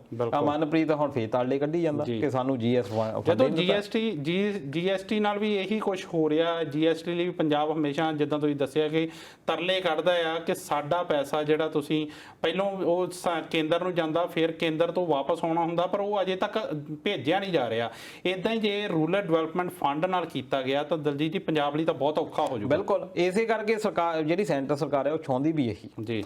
ਉਹਦਾ ਕੀ ਆ ਕਿ ਜਿਹੜੀਆਂ ਰੂਰਲ ਪਾਰਟੀਆਂ ਹੈਗੀਆਂ, ਖਾਸ ਤੌਰ ਤੇ ਜਿੱਦਾਂ ਅਕਾਲੀ ਦਲ ਹੈਗਾ ਆ, ਉਹਦੇ ਵਿੱਚ ਕੀ ਆ ਕਿ ਇਹਨਾਂ ਨੇ ਖਤਮ ਕਰਨੀਆਂ ਜੀ, ਕਿ ਇਹ ਸਿਰਫ ਡਿਪੈਂਡੈਂਟ ਹੋ ਜਾਣ, ਸਾਡੀ ਇੱਕ ਬ੍ਰਾਂਚ ਦੇ ਤੌਰ ਦੇ ਉੱਤੇ ਕੰਮ ਕਰਨ ਜੀ, ਕਿ ਅਸੀਂ ਸਿੱਧਾ ਜਿੱਦਾਂ ਕਹੀਏ। ਹੁਣ ਤੁਸੀਂ ਦੇਖ ਲਓ ਕਿ ਵੋਟਾਂ ਵੀ ਇੱਦਾਂ ਹੀ ਪੈਂਦੀਆਂ ਕਿ ਅਸੀਂ ਜੇ ਕਾਂਗਰਸ ਨੂੰ ਨਹੀਂ ਪਾਉਣੀ ਤਾਂ ਅਸੀਂ ਭਾਜਪਾ ਨੂੰ ਪਾਉਣੀ ਆ, ਦੋ ਹੀ ਇੱਕ ਪਾਰਟੀਆਂ ਰਹਿਣ। ਉਸ ਤੋਂ ਬਾਅਦ ਜਿਹੜੀ ਕੋਈ ਵੱਖਰੀ ਗੱਲ ਕਰੂੰਗਾ ਉਹਨੂੰ ਪਹਿਲਾਂ ਹੀ ਇੰਨੇ ਉਹਨੂੰ ਸਕੰਜੇ ਦੇ ਵਿੱਚ ਫਸਾ ਦਿਓ ਕਿ ਉਹ ਤੁਹਾਡੇ ਤੋਂ ਬਾਹਰ ਹੋ ਹੀ ਨਾ ਪਾਵੇ ਜੀ। ਇਹ ਇੱਕ ਤਰ੍ਹਾਂ ਦੇ ਨਾਲ ਗੁਲਾਮ ਮਾਨਸਿਕਤਾ, ਜਦ ਕਿ ਜਿਹੜਾ ਸਾਡਾ ਸੰਵਿਧਾਨ ਆ ਉਹ ਇਹ ਕਹਿ ਰਿਹਾ ਕਿ ਸਟੇਟਸ ਨੂੰ ਵੱਧ ਤੋਂ ਵੱਧ ਪਾਵਰਸ ਦੇਣੀਆਂ ਜੀ। ਸਟੇਟ ਨੂੰ ਪੰਚਾਇਤੀ ਰਾਜ ਇਹ ਲਾਗੂ ਹੀ ਤਾਂ ਕੀਤਾ ਸੀ ਕਿ ਪੰਚਾਇਤੀ ਰਾਜ ਸੰਘੀ ਢਾਂਚਾ ਉਹ ਚੀਕ ਕੇ ਉਹ ਸੰਵਿਧਾਨ ਦੇ ਵਿੱਚ ਲਿਖਿਆ ਹੋਇਆ। ਪਰ ਇਸ ਵੇਲੇ ਦੀ ਗਵਰਨਮੈਂਟ ਹਰ ਚੀਜ਼ ਜਿਹੜੀ ਆ ਉਹ ਸੰਵਿਧਾਨ ਜਿਹੜਾ ਬਦਲਣ ਤੇ ਤੁਲੀ ਹੋਈ ਆ। ਸਟੇਟਸ ਨੂੰ ਇੱਕ ਤਰੀਕੇ ਨਾਲ ਲੰਗੜਾ ਕੀਤਾ ਜਾ ਰਿਹਾ, ਸਾਰੇ ਹੱਕ ਖੋਏ ਜਾ ਰਹੇ। ਬਿਲਕੁਲ, ਪਿਛਲੇ ਜਦੋਂ ਤੋਂ ਇਹ ਆਈ ਆ ਜਿਹੜੀ ਸਰਕਾਰ, ਇਹਨੇ ਤਾਂ ਬਿਲਕੁਲ ਇਹ ਕੰਮ ਜਿਹੜਾ ਆ ਖਰਾਬ ਕਰਕੇ ਰੱਖ ਦਿੱਤਾ। ਉਹਦੇ ਨਾਲ ਜਦ ਕਿ ਚਾਹੀਦਾ ਤੇ ਇਹ ਸੀ ਕਿ ਸਟੇਟਸ ਨੂੰ, ਕਿਉਂਕਿ ਦੇਖੋ ਇੰਡੀਆ ਦੇ ਵਿੱਚ ਹਰ ਸਟੇਟ ਦੀ ਸਮੱਸਿਆ ਵੱਖਰੀ ਆ ਜੀ। ਕੋਈ ਮਾਰੂ ਥਲਿਆ ਰੇਤਾ ਹੀ ਰੇਤਾ ਉੱਥੇ, ਕੋਈ ਜਿਹੜਾ ਆ ਪਹਾੜ ਬਰਫਾਂ ਹੀ ਪਈ ਜਾਂਦੀਆਂ ਜੀ, ਕੁਛ ਜਿਹੜਾ ਆ ਜੰਗਲ ਹੀ ਆ, ਕੁਛ ਜਿਹੜਾ ਆ ਪਠਾਰ ਹੀ ਆ, ਕੁਛ ਪਹਾੜ ਹੀ ਆ, ਕੁਛ ਜਿਹੜਾ ਆ ਰੇਤੀਲਾ ਆ। ਸਾਰਾ ਹਰ ਤਰ੍ਹਾਂ ਦਾ ਸਿਸਟਮ ਵੱਖਰਾ ਆ, ਉਹਨਾਂ ਦਾ ਇਕਨੋਮਿਕਲ ਢਾਂਚਾ ਵੱਖਰਾ, ਉੱਥੇ ਦੇ ਲੋਕਾਂ ਦਾ ਰਹਿਣ ਸਹਿਣ ਵੱਖਰਾ। ਤੁਸੀਂ ਇੱਕੋ ਹੀ ਲਾਅ, ਕਈ ਤਾਂ ਇਹ ਜਾਂਦੇ ਆ ਕਿ ਵਨ ਨੇਸ਼ਨ ਵਨ ਲਾਅ, ਉਹਨੂੰ ਜਦੋਂ ਤੁਸੀਂ ਇੰਨੀਆਂ ਭਾਸ਼ਾਵਾਂ, ਹੁਣ ਤੁਸੀਂ ਭਾਸ਼ਾ ਦੀ ਕੱਲ੍ਹ ਨੂੰ ਕਹਿ ਦੇਣਗੇ ਹਿੰਦੀ ਤੁਸੀਂ ਲਾਗੂ ਕਰੋ।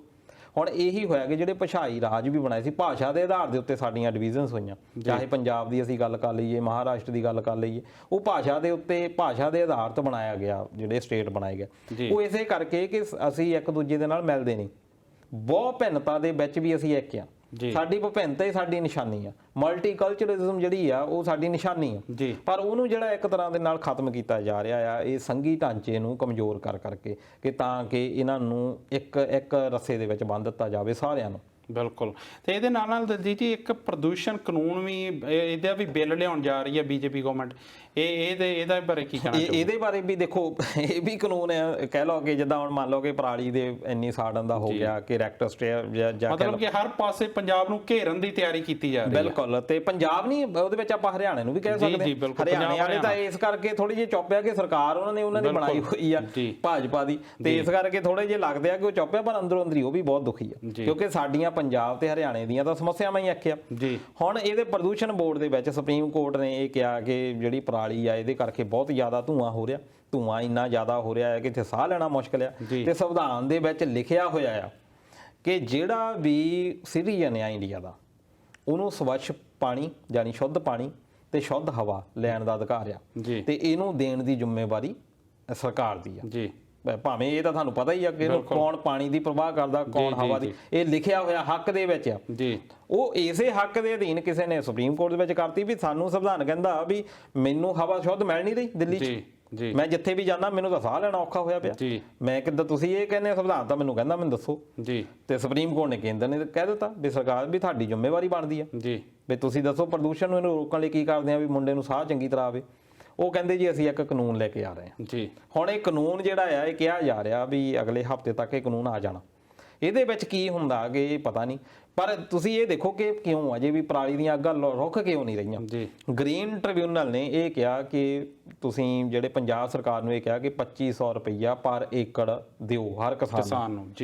ਕਿੰਨਿਆਂ ਨੂੰ ਮਿਲਿਆ? ਪਹਿਲਾਂ ਦੇ ਦਿੱਤਾ, ਕੌਣ ਮੰਨਦਾ ਬਾਅਦ ਵਿੱਚ, ਕੌਣ ਪੁੱਛਦਾ? ਤੇ ਉਸ ਤੋਂ ਬਾਅਦ ਜਥੇਬੰਦੀਆਂ ਨੇ ਵੀ ਕਿਤੇ ਗੱਲ ਕੀਤੀ। ਲਾਰੇ ਲਾਏ ਜਾਂਦੇ ਕਿ ਤੁਸੀਂ ਕਰ ਦੋ ਤੁਹਾਨੂੰ ਮਿਲ ਜੂਗਾ, ਪਰ ਕਿਸਾਨ ਤਾਂ ਦਲਜੀਤ ਜੀ ਪਹਿਲਾਂ ਹੀ ਲਤਾੜਿਆ ਪਿਆ। ਪਹਿਲਾਂ 2 ਵੇਲੇ ਦੀ ਰੋਟੀ ਉਹਦੀ ਬਹੁਤ ਮੁਸ਼ਕਲ ਨਾਲ ਪੱਕਦੀ ਆ, ਉਹ ਆਪਣੇ ਕੋਲੋਂ ਇੰਨਾ ਖਰਚਾ ਚੁੱਕ ਕੇ ਉਹ ਜਿਹੜੇ ਸਰਕਾਰ ਦੇ ਸਿਰਫ ਲਾਰਿਆਂ ਦੇ ਉੱਤੇ ਸਭ ਕੁਝ ਨਹੀਂ ਕੀਤਾ ਜਾ ਸਕਦਾ। ਬਿਲਕੁਲ। ਹੁਣ ਉੱਥੇ ਫਿਰ ਇਹ ਕਿਹਾ ਗਿਆ ਸੀ ਕਿ 200 ਪਲਾਂਟ ਬਾਇਓਮਾਸ ਦੇ ਲਾਏ ਜਾਣੇ ਆ। ਉਹ 200 ਦੇ ਵਿੱਚੋਂ ਕਿੰਨੇ ਪੰਜਾਬ ਦੇ ਵਿੱਚ ਲੱਗੇ ਆ ਉਹ ਵੀ ਤੁਹਾਨੂੰ ਪਤਾ ਹੀ ਆ, ਕਿਉਂਕਿ ਉਹਦੇ ਵਿੱਚ 400 ਟਨ ਇਹ ਕਿਹਾ ਜਾਂਦਾ ਸੀ ਕਿ ਖਪਤ ਜਿਹੜੀ ਹੈ ਪਰਾਲੀ ਦੀ ਹੋ ਜਾ ਕਰਨੀ ਆ। ਇਹ ਬਹੁਤ ਵੱਡਾ ਕੰਮ ਸੀ ਕਿ ਸਾਨੂੰ ਪੈਸੇ ਵੀ ਮਿਲ ਜਾਣੇ ਆ, ਅਸੀਂ ਉੱਤੋਂ ਬਿਜਲੀ ਬਣਾਈ ਜਾ ਸਕਦੀ ਆ। ਫਿਰ ਇਹ ਵੀ ਕਿਹਾ ਗਿਆ ਸੀ ਕਿ ਭੱਠੇ ਜਿਹੜੇ ਆ ਇਹਨਾਂ ਦੇ ਵਿੱਚ ਉਹ ਜਿਹੜਾ ਪਰਾਲੀ ਨੂੰ ਵਰਤਿਆ ਜਾ ਸਕਦਾ ਆ ਕਿ ਉਹਨੂੰ ਟ੍ਰੀਟ ਕਰਕੇ। ਪਰ ਉਹ ਕਿੱਥੇ ਗਏ ਸਾਰਾ ਕੁਝ ਚੀਜ਼ਾਂ? ਉਹ ਸਰਕਾਰਾਂ ਗੱਲਾਂ ਕਰਦੀਆਂ ਆ, ਉਸ ਤੋਂ ਬਾਅਦ ਕੋਈ ਗੱਲ ਹੀ ਨਹੀਂ।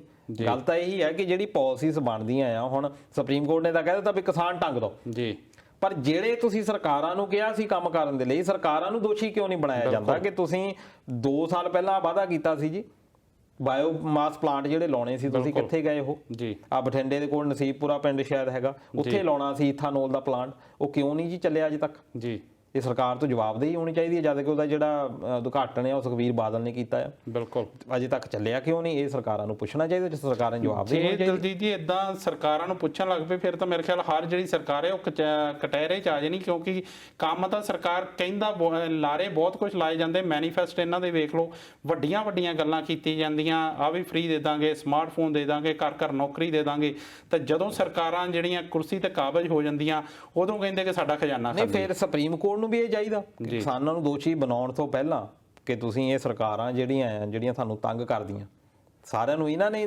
ਕੀਤਾ ਪਿਆ ਕੰਮ। ਬਾਕੀ ਦੇਸ਼ਾਂ ਦੇ ਵਿੱਚ ਵੀ ਹੈਗਾ ਸਾਰਾ ਕੁਝ, ਇਦਾਂ ਦੇ ਸਿਸਟਮ ਹੈਗਾ ਆ, ਪਰ ਉੱਥੇ ਇਦਾਂ ਕਿਉਂ ਹੁੰਦਾ ਆ? ਕਿਉਂਕਿ ਇਹ ਜਿਹੜੀਆਂ ਨੀਤਾਂ ਆ ਸਹੀ ਨਹੀਂ, ਇਹਦਾ ਕਰਕੇ ਇਹਨਾਂ ਨੂੰ ਜਵਾਬਦੇਹੀ ਇਹਨਾਂ ਦੀ ਤੈਅ ਕਰਨੀ ਚਾਹੀਦੀ ਹੈ ਕਿ ਜਾਂ ਇਹਨਾਂ ਦੇ ਉੱਤੇ ਕੋਈ ਕਾਨੂੰਨੀ ਕੋਈ ਕਾਰਵਾਈ ਹੋਣੀ ਚਾਹੀਦੀ ਹੈ। ਹੁਣ ਤੁਸੀਂ ਦੇਖੋ ਕਿ 2500 ਰੁਪਈਆ ਆ ਜਿਹਦੇ ਕੋਲ 2.5 ਏਕੜ ਜ਼ਮੀਨ ਆ, ਉਹਨੂੰ 2500 ਰੁਪਈਆ ਪਰਾਲੀ ਸਾੜਨ ਦੇ ਉੱਤੇ ਗ੍ਰੀਨ ਟ੍ਰਿਬਿਊਨਲ ਦੇ ਵੱਲੋਂ ਇੱਕ ਕਾਨੂੰਨ ਬਣਿਆ ਹੋਇਆ ਕਿ 2500 ਰੁਪਈਆ ਜੁਰਮਾਨਾ। ਜਿਹਦੇ ਕੋਲ 5 ਏਕੜ ਹੈਗਾ ਆ ਉਹਨੂੰ ਸ਼ਾਇਦ 25000 ਆ, ਜਿਹੜਾ ਬਾਰ-ਬਾਰ ਅੱਗ ਲਾਉਂਦਾ ਉਹਨੂੰ 5 ਸਾਲ ਦੀ ਕੈਦ ਆ ਤੇ 1 ਲੱਖ ਦਾ ਜੁਰਮਾਨਾ ਹੈ। ਪਰ ਜਿਹੜੇ ਬੰਦੇ ਬਾਰ-ਬਾਰ ਵਾਅਦੇ ਕਰਕੇ ਕੰਮ ਨਹੀਂ ਕਰਦੇ, ਬਿਲਕੁਲ ਉਹਨਾਂ ਉੱਤੇ ਫਾਈਨ ਕੋਈ ਨਹੀਂ। ਬਿਲਕੁਲ ਬਾਰ-ਬਾਰ ਵਾਅਦੇ ਕਰਕੇ ਜੇ ਕੰਮ ਨਹੀਂ, ਜਿਹੜੇ ਬਾਰ-ਬਾਰ ਵਾਅਦੇ ਕਰਕੇ ਜਿਹੜੇ ਸਰਕਾਰ ਆਮ ਲੋਕਾਂ ਨੂੰ ਦੇਣ ਵਾਲੀਆਂ ਚੀਜ਼ਾਂ ਉਹ ਦਿੱਤੀਆਂ ਨਹੀਂ ਜਾਂਦੀਆਂ, ਉਹਦੇ ਲਈ ਸਰਕਾਰਾਂ ਦੀ ਜਵਾਬਦੇਹੀ ਨਹੀਂ। ਪਰ ਜਦੋਂ ਇੱਕ ਆਮ ਬੰਦਾ ਕੁਝ ਕਰਦਾ ਤਾਂ ਉਹਦੇ ਲਈ ਫਾਈਨ ਵੀ ਆ, ਉਹਦੇ ਲਈ ਸਜ਼ਾਵਾਂ ਵੀ ਆ।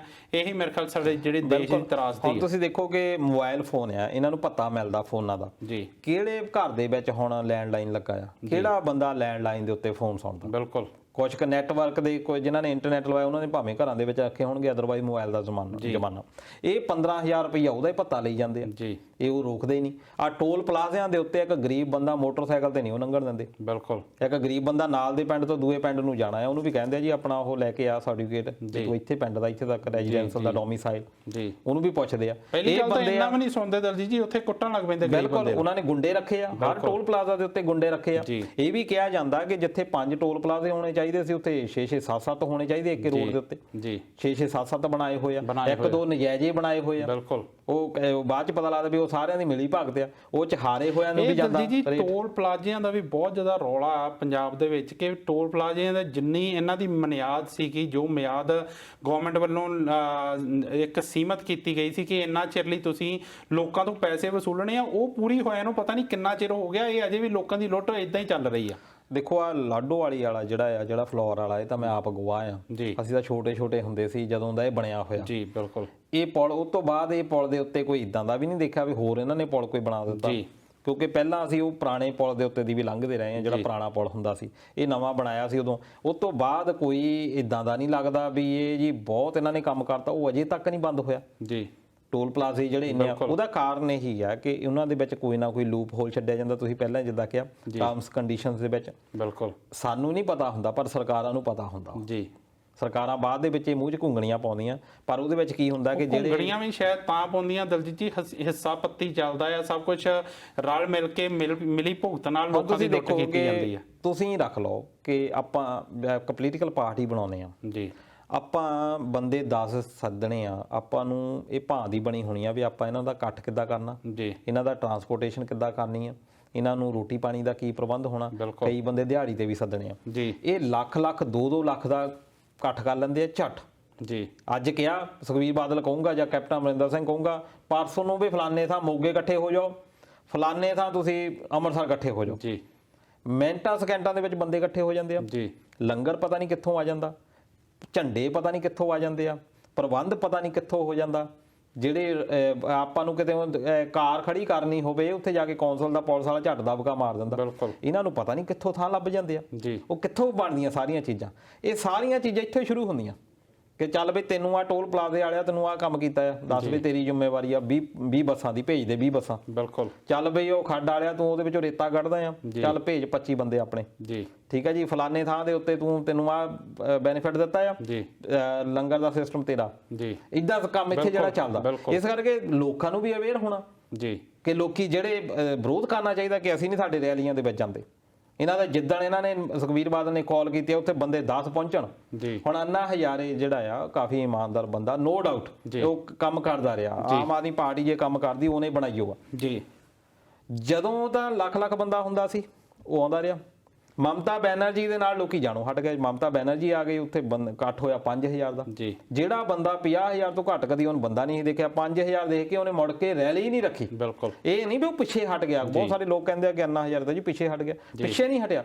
ਅਸਲ ਵਿੱਚ ਉਹਨੇ ਦੇਖ ਲਿਆ ਕਿ ਲੋਕਾਂ ਦਾ ਹੁਣ ਮੇਰੇ ਨਾਲ ਨਹੀਂ ਰਹੇ ਜੀ, ਉਸ ਵੇਲੇ ਰੁਝਾਨ ਨਹੀਂ ਰਿਹਾ। ਪਰ ਇਹ ਲੀਡਰਾਂ ਦੇ ਲਈ ਰੁਝਾਨ ਮੁੱਕਦਾ ਹੀ ਨਹੀਂ ਸਾਡਾ ਜੀ। ਇਹ ਜੋ ਮਰਜ਼ੀ ਕਰ ਲੈਣ ਪਰ ਫੇਰ ਵੀ ਲੱਖ ਬੰਦਾ ਝੱਟ ਜੀ। ਇੱਕ ਪਾਸੇ ਅਸੀਂ ਬਰਗਾੜੀ ਕਾਂਡ ਦੀ ਅਸੀਂ ਗੱਲ ਕਰਦੇ ਹਾਂ, ਅਸੀਂ ਜੀ ਇਹਨੂੰ ਹਰਾ ਦਿੱਤਾ। ਜਦੋਂ ਇਹ ਕਾਲ ਕਰਦੇ ਆ ਇਹ ਇਦਾਂ ਭਰ ਜਾਂਦੇ ਆ, ਕਾਂਗਰਸ ਵਾਲੇ ਵੀ ਇਦਾਂ ਹੀ ਇਕੱਠੇ ਹੁੰਦੇ ਆ ਤੇ ਅਸੀਂ ਰੋਂਦਾ ਕੌਣ ਆ ਬੰਦਾ, ਪੰਜਾਬ ਦੇ ਵਿੱਚ ਦੁਖੀ ਕੌਣ ਆ ਬੰਦਾ? ਦਲਜੀਤ ਜੀ ਸਾਡੇ ਲੋਕਾਂ ਦੀ ਭੁੱਲਣ ਜਿਹੜੀ ਯਾਦ ਸ਼ਕਤੀ ਉਹ ਬਹੁਤ ਕਮਜ਼ੋਰ ਆ।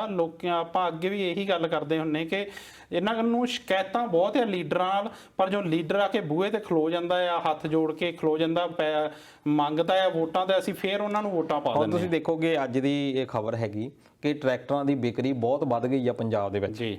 ਇੱਕ ਪਾਸੇ ਤਾਂ ਕਿਸਾਨ ਇਹ ਰੋਣਾ ਰੋਂਦਾ ਆ ਕਿ ਮੈਨੂੰ ਰੋਟੀ ਦਾ ਫਿਕਰ ਪੈ ਗਿਆ। ਟਰੈਕਟਰਾਂ ਦੇ ਨਾਲ ਮੇਰੇ ਖਿਆਲ ਸੋਫੇ ਦੀ ਵੀ ਵਧ ਗਈ ਹੋਣੀ, ਸੋਫੇ ਵੀ ਲੱਗਣ ਲੱਗ ਪਏ। ਸੈਂਟਰ ਜਿਹੜੀ ਸਰਕਾਰ ਦੇ ਵਿੱਚ ਜਿਹੜੀ ਪਾਲਿਸੀਜ਼ ਬਣਾਉਂਦੇ ਆ ਉਹਨਾਂ ਨੇ ਤਾਂ ਖਬਰਾਂ ਹੀ ਦੇਖਣੀਆਂ ਜੀ। ਉਹਨਾਂ ਨੂੰ ਤਾਂ ਪਤਾ ਹੀ ਨਹੀਂ ਚਰੀ ਕਿੱਦਾਂ ਬੀਜਦੇ ਆ, ਬਾਜਰਾ ਕਿੱਦਾਂ ਬੀਜਿਆ ਜਾਂਦਾ। ਉਹ ਜਦੋਂ ਦੇਖਦੇ ਯਾਰ ਟਰੈਕਟਰਾਂ ਦੇ ਉੱਤੇ ਬਹੁਤ ਵੱਧ ਗਏ, ਇਹਦਾ ਮਤਲਬ ਮੁਨਾਫਾ ਹੀ ਬਹੁਤ ਆ। ਇਸ ਕਰਕੇ ਇਹ ਜਿਹੜੀਆਂ ਚੀਜ਼ਾਂ ਆ ਇਹਦੇ ਉੱਤੇ ਵੀ ਸਾਨੂੰ ਗੱਲਾਂ ਬਾਤਾਂ ਜਿਹੜੀਆਂ ਜ਼ਰੂਰ ਕਰਨੀਆਂ ਚਾਹੀਦੀਆਂ, ਲੋਕਾਂ ਨੂੰ ਅਵੇਅਰ ਇਸ ਚੀਜ਼ਾਂ ਦੇ ਬਾਰੇ ਹੋਣਾ ਚਾਹੀਦਾ ਜੀ।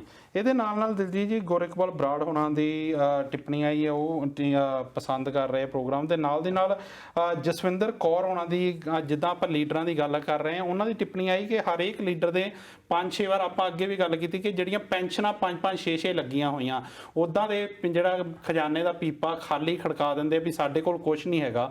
ਪਰ ਇਹ ਕਰੋੜਾਂ ਰੁਪਈਆ ਜਿਸ ਤਰੀਕੇ ਨਾਲ ਪੈਨਸ਼ਨਾਂ ਦੇ ਵਿੱਚ ਲਿਆ ਜਾਂਦਾ ਉਹਦੀ ਕਦੀ ਗੱਲ ਨਹੀਂ ਕਰਦੇ। ਇਹ ਜਦੋਂ ਵੀ ਗੱਲ ਹੁੰਦੀ ਆ ਉਸ ਵੇਲੇ ਚੁੱਪ ਕਰਕੇ ਆ ਜਾਂਦੇ ਆ ਬਾਹਰ। ਹੁਣ ਤੁਸੀਂ ਦੇਖੋ ਕਿ ਇਹਨਾਂ ਨੂੰ ਕੰਟੀਨ ਦੇ ਵਿੱਚ ਚਾਹ ਦਾ ਕੱਪ ਸ਼ਾਇਦ 50 ਪੈਸੇ ਜਾਂ 1 ਰੁਪਏ ਨੂੰ ਮਿਲਦਾ, ਜਿਹੜਾ ਬਾਹਰ ਸਾਨੂੰ 7-8 ਰੁਪਏ ਦਾ ਮਿਲਦਾ।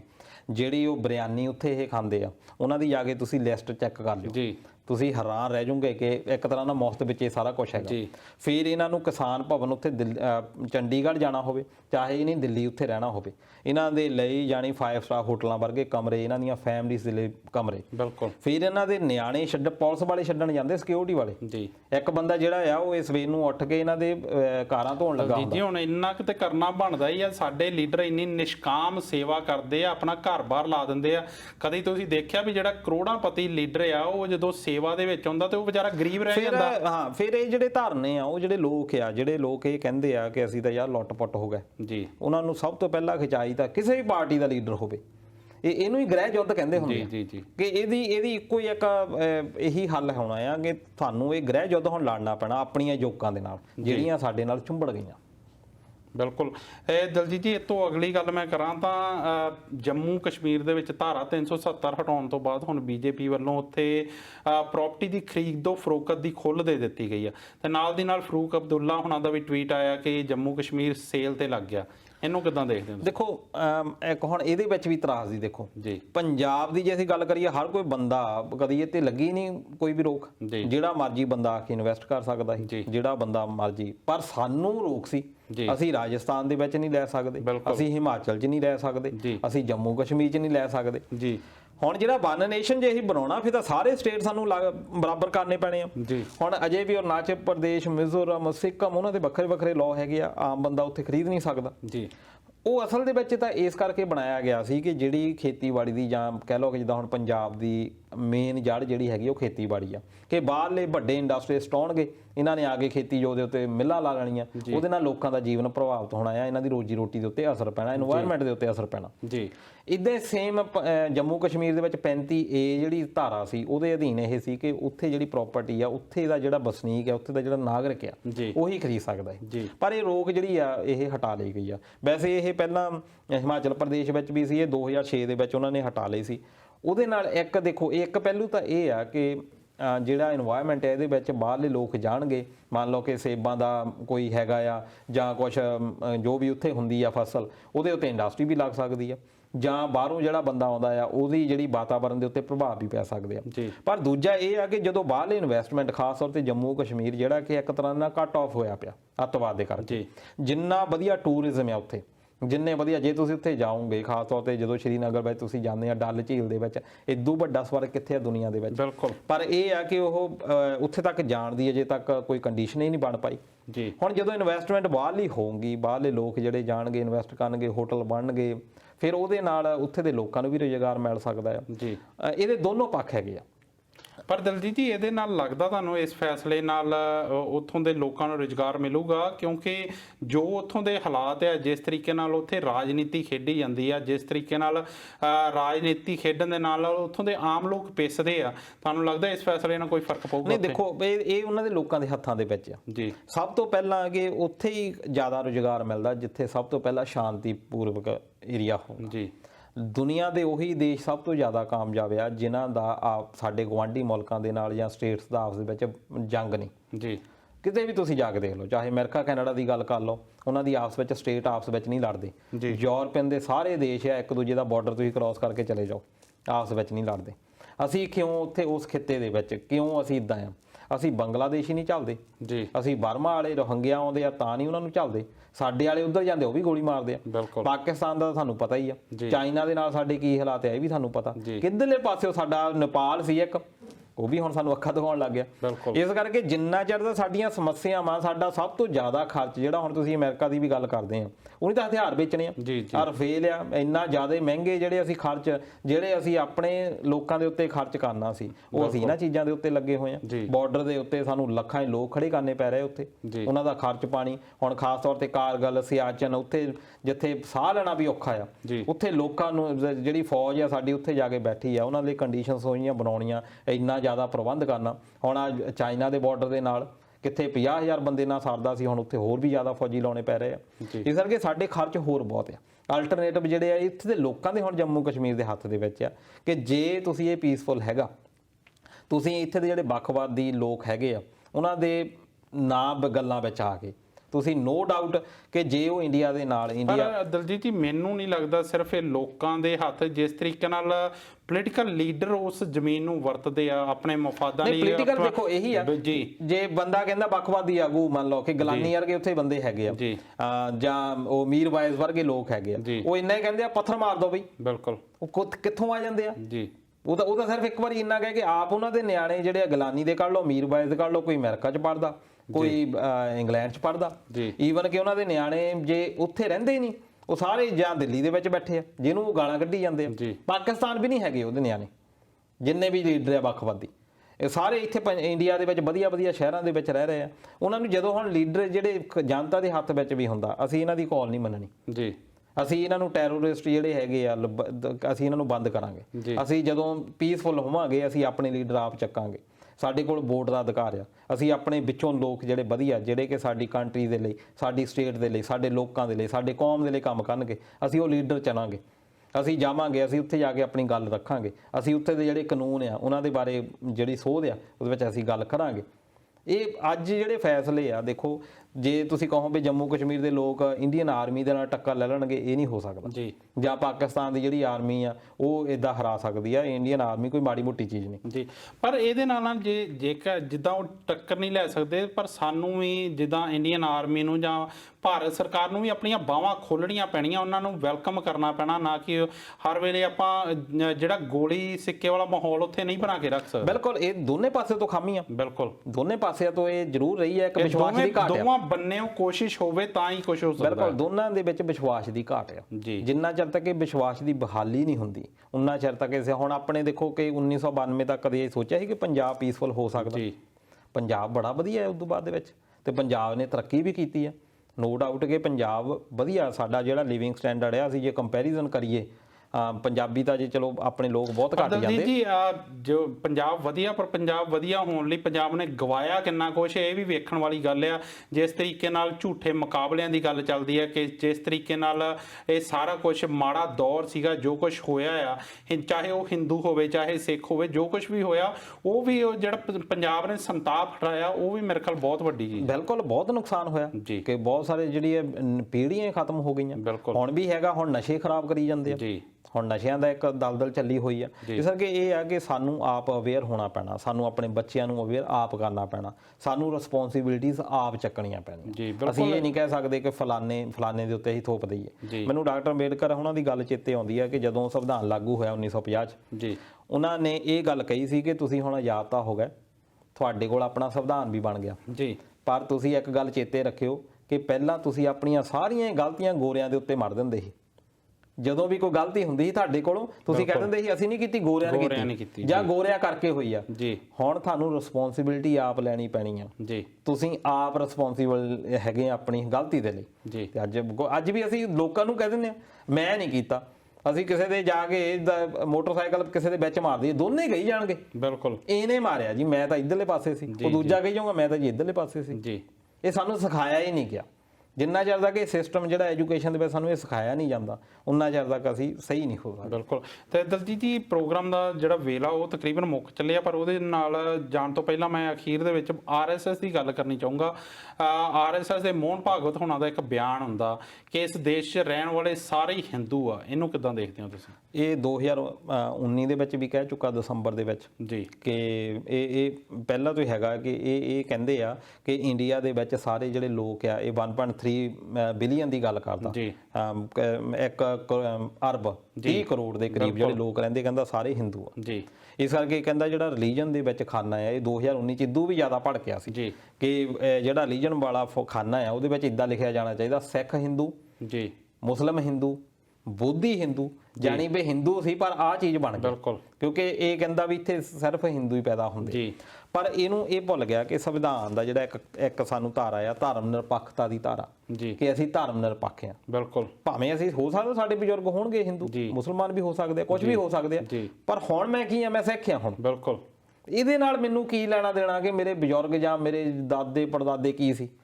ਸੰਵਿਧਾਨ ਮੈਨੂੰ ਇਹ ਕਹਿੰਦਾ ਕਿ ਜੋ ਤੂੰ ਹੋਣਿਆ, ਬਿਲਕੁਲ ਜੇ ਤੂੰ ਧਰਮ ਚੇਂਜ ਕਰਨਾ ਤੂੰ ਕਰ ਲਾ, ਜੇ ਤੂੰ ਆਪਣੇ ਧਰਮ ਦੇ ਵਿੱਚ ਰੱਖਣਾ ਕਿਸੇ ਨੂੰ ਕੋਈ ਹੱਕ ਨਹੀਂ। ਹਰੇਕ ਬੰਦੇ ਨੂੰ ਆਪਣਾ ਧਰਮ ਮੰਨਣ ਦੀ ਆਜ਼ਾਦੀ ਆ, ਬਿਲਕੁਲ ਇਹ ਸੰਵਿਧਾਨ ਨੇ ਦਿੱਤੀ ਆ। ਬਿਲਕੁਲ। ਤੇ ਹੈਰਾਨ ਮੈਂ ਇਸ ਗੱਲ ਕਰਕੇ ਆ ਕਿ ਜਿਹੜੇ RSS ਵਾਲੇ ਫੇਸਬੁੱਕ ਦੇ ਉੱਤੇ ਵੀ ਇਦਾਂ ਬੋਲਦੇ, ਤਾਂ ਇੱਥੇ ਬੈਠੇ ਆਸਟ੍ਰੇਲੀਆ ਦੇ ਵਿੱਚ, ਆਸਟ੍ਰੇਲੀਆ ਦੇ ਵਿੱਚ ਜਿਹੜੀ ਕਿ ਬੈਨ ਆ। ਬਿਲਕੁਲ, ਜਦੋਂ ਤੁਸੀਂ ਇੱਥੇ ਗੁਰਦੁਆਰਾ ਸਾਹਿਬ ਵੀ ਕਿਤੇ ਕਰਨਾ ਸ਼ੁਰੂ, ਤੁਹਾਨੂੰ ਗ੍ਰਾਂਟ ਦਿੱਤੀ ਜਾਂਦੀ ਆ, ਤੁਸੀਂ ਮੰਦਿਰ ਸ਼ੁਰੂ ਕਰਨਾ, ਤੁਸੀਂ ਬੋਧੀਆਂ ਦਾ ਕੋਈ ਟੈਂਪਲ ਬਣਾਉਣਾ, ਕੋਈ ਵੀ ਧਾਰਮਿਕ ਜਗ੍ਹਾ ਬਣਾਉਣੀ, ਗਵਰਨਮੈਂਟ ਤੁਹਾਨੂੰ ਫੰਡ ਦਿੰਦੀ ਆ।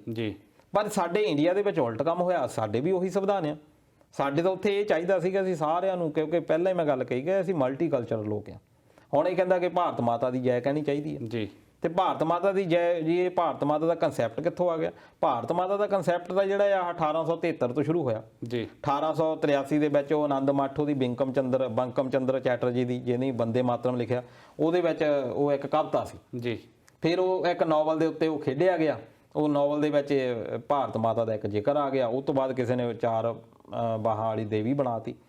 ਫਿਰ ਅੱਜ ਅਸੀਂ ਭਾਰਤ ਮਾਤਾ, ਚਲੋ ਠੀਕ ਹੈ ਅਸੀਂ ਇੱਜ਼ਤ ਕਰਦੇ ਹਾਂ, ਠੀਕ ਆ, ਉਹਨੂੰ ਇੱਕ ਸਿੰਬਲ ਦੇ ਤੌਰ ਦੇ ਉੱਤੇ ਵਰਤਿਆ, ਪਰ ਕਿਸੇ ਦੇ ਨਾਲ ਧੱਕਾ ਨਾ ਕਰੋ। ਬਿਲਕੁਲ, ਤੁਸੀਂ ਕਹਿੰਦੇ ਨੇ ਜੀ ਭਾਰਤ ਮਾਤਾ, ਉੱਥੇ ਕਿਸੇ ਨੂੰ ਮੁਸਲਮਾਨ ਨੂੰ ਫੜਦੇ ਆ, ਕਹਿ ਭਾਰਤ ਮਾਤਾ ਜੈ, ਨਹੀਂ ਤਾਂ ਤੈਨੂੰ ਹੀ ਮਾਰ ਦੇਣਾ। ਬਿਲਕੁਲ, ਇਹ ਇੱਕ ਜਿਹੜੀ ਆ ਬੜੀ ਖਤਰਨਾਕ ਆਈਡੀਓਲੋਜੀ ਆ। ਅਸੀਂ ਇਹ ਆ ਕਿ ਅਸੀਂ ਸਾਰੇ ਇੱਕ ਆ, ਭਿੰਨਤਾ ਦੇ ਵਿੱਚ ਵੀ ਅਸੀਂ ਸਾਰੇ ਬਰਾਬਰ ਆ। ਬਿਲਕੁਲ। ਤੇ ਇਹ ਜਿਹੜੇ ਸਾਡੇ ਜਿਹੜੇ ਦੇਸ਼ ਤੇ ਜਿਹੜੇ ਕਾਬਜ ਆ, ਜਿਹੜੇ ਕੁਰਸੀ ਤੇ ਕਾਬਜ ਆ, ਉਹਨਾਂ ਨੂੰ ਇਹ ਚੀਜ਼ ਸੋਚਣੀ ਚਾਹੀਦੀ ਕਿ ਜਿਹੜਾ ਸਾਡਾ ਸੰਵਿਧਾਨ ਆ ਉਹ ਸਾਨੂੰ ਆਗਿਆ ਦਿੰਦਾ ਕਿ ਅਸੀਂ ਆਪਣਾ ਧਰਮ ਉਹਨੂੰ ਮਾਣ ਸਕਦੇ ਹਾਂ, ਸਾਨੂੰ ਧਰਮ ਮੰਨਣ ਦੀ ਆਜ਼ਾਦੀ ਹੈ, ਤੇ ਸਾਨੂੰ ਕੋਈ ਵੀ ਫੋਰਸ ਨਹੀਂ ਕਰ ਸਕਦਾ ਇਹਨਾਂ ਚੀਜ਼ਾਂ ਲਈ।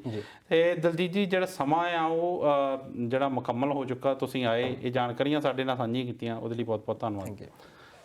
ਦੋਸਤੋ, ਉਮੀਦ ਕਰਦੇ ਹਾਂ ਤੁਹਾਨੂੰ ਪ੍ਰੋਗਰਾਮ ਪਸੰਦ ਆਇਆ ਹੋਵੇਗਾ। ਜੇਕਰ ਪ੍ਰੋਗਰਾਮ ਚੰਗਾ ਲੱਗਿਆ ਤਾਂ ਤੁਸੀਂ ਆਪਣੇ ਦੋਸਤਾਂ ਨਾਲ ਇਹਨੂੰ ਅੱਗੇ ਸ਼ੇਅਰ ਕਰਿਓ। ਤੇ ਇਸ ਪ੍ਰੋਗਰਾਮ ਦੇ ਵਿੱਚ ਜਿੰਨਿਆਂ ਨੇ ਵੀ ਟਿੱਪਣੀਆਂ ਕੀਤੀਆਂ ਉਹਨਾਂ ਦਾ ਵੀ ਬਹੁਤ ਬਹੁਤ ਧੰਨਵਾਦ।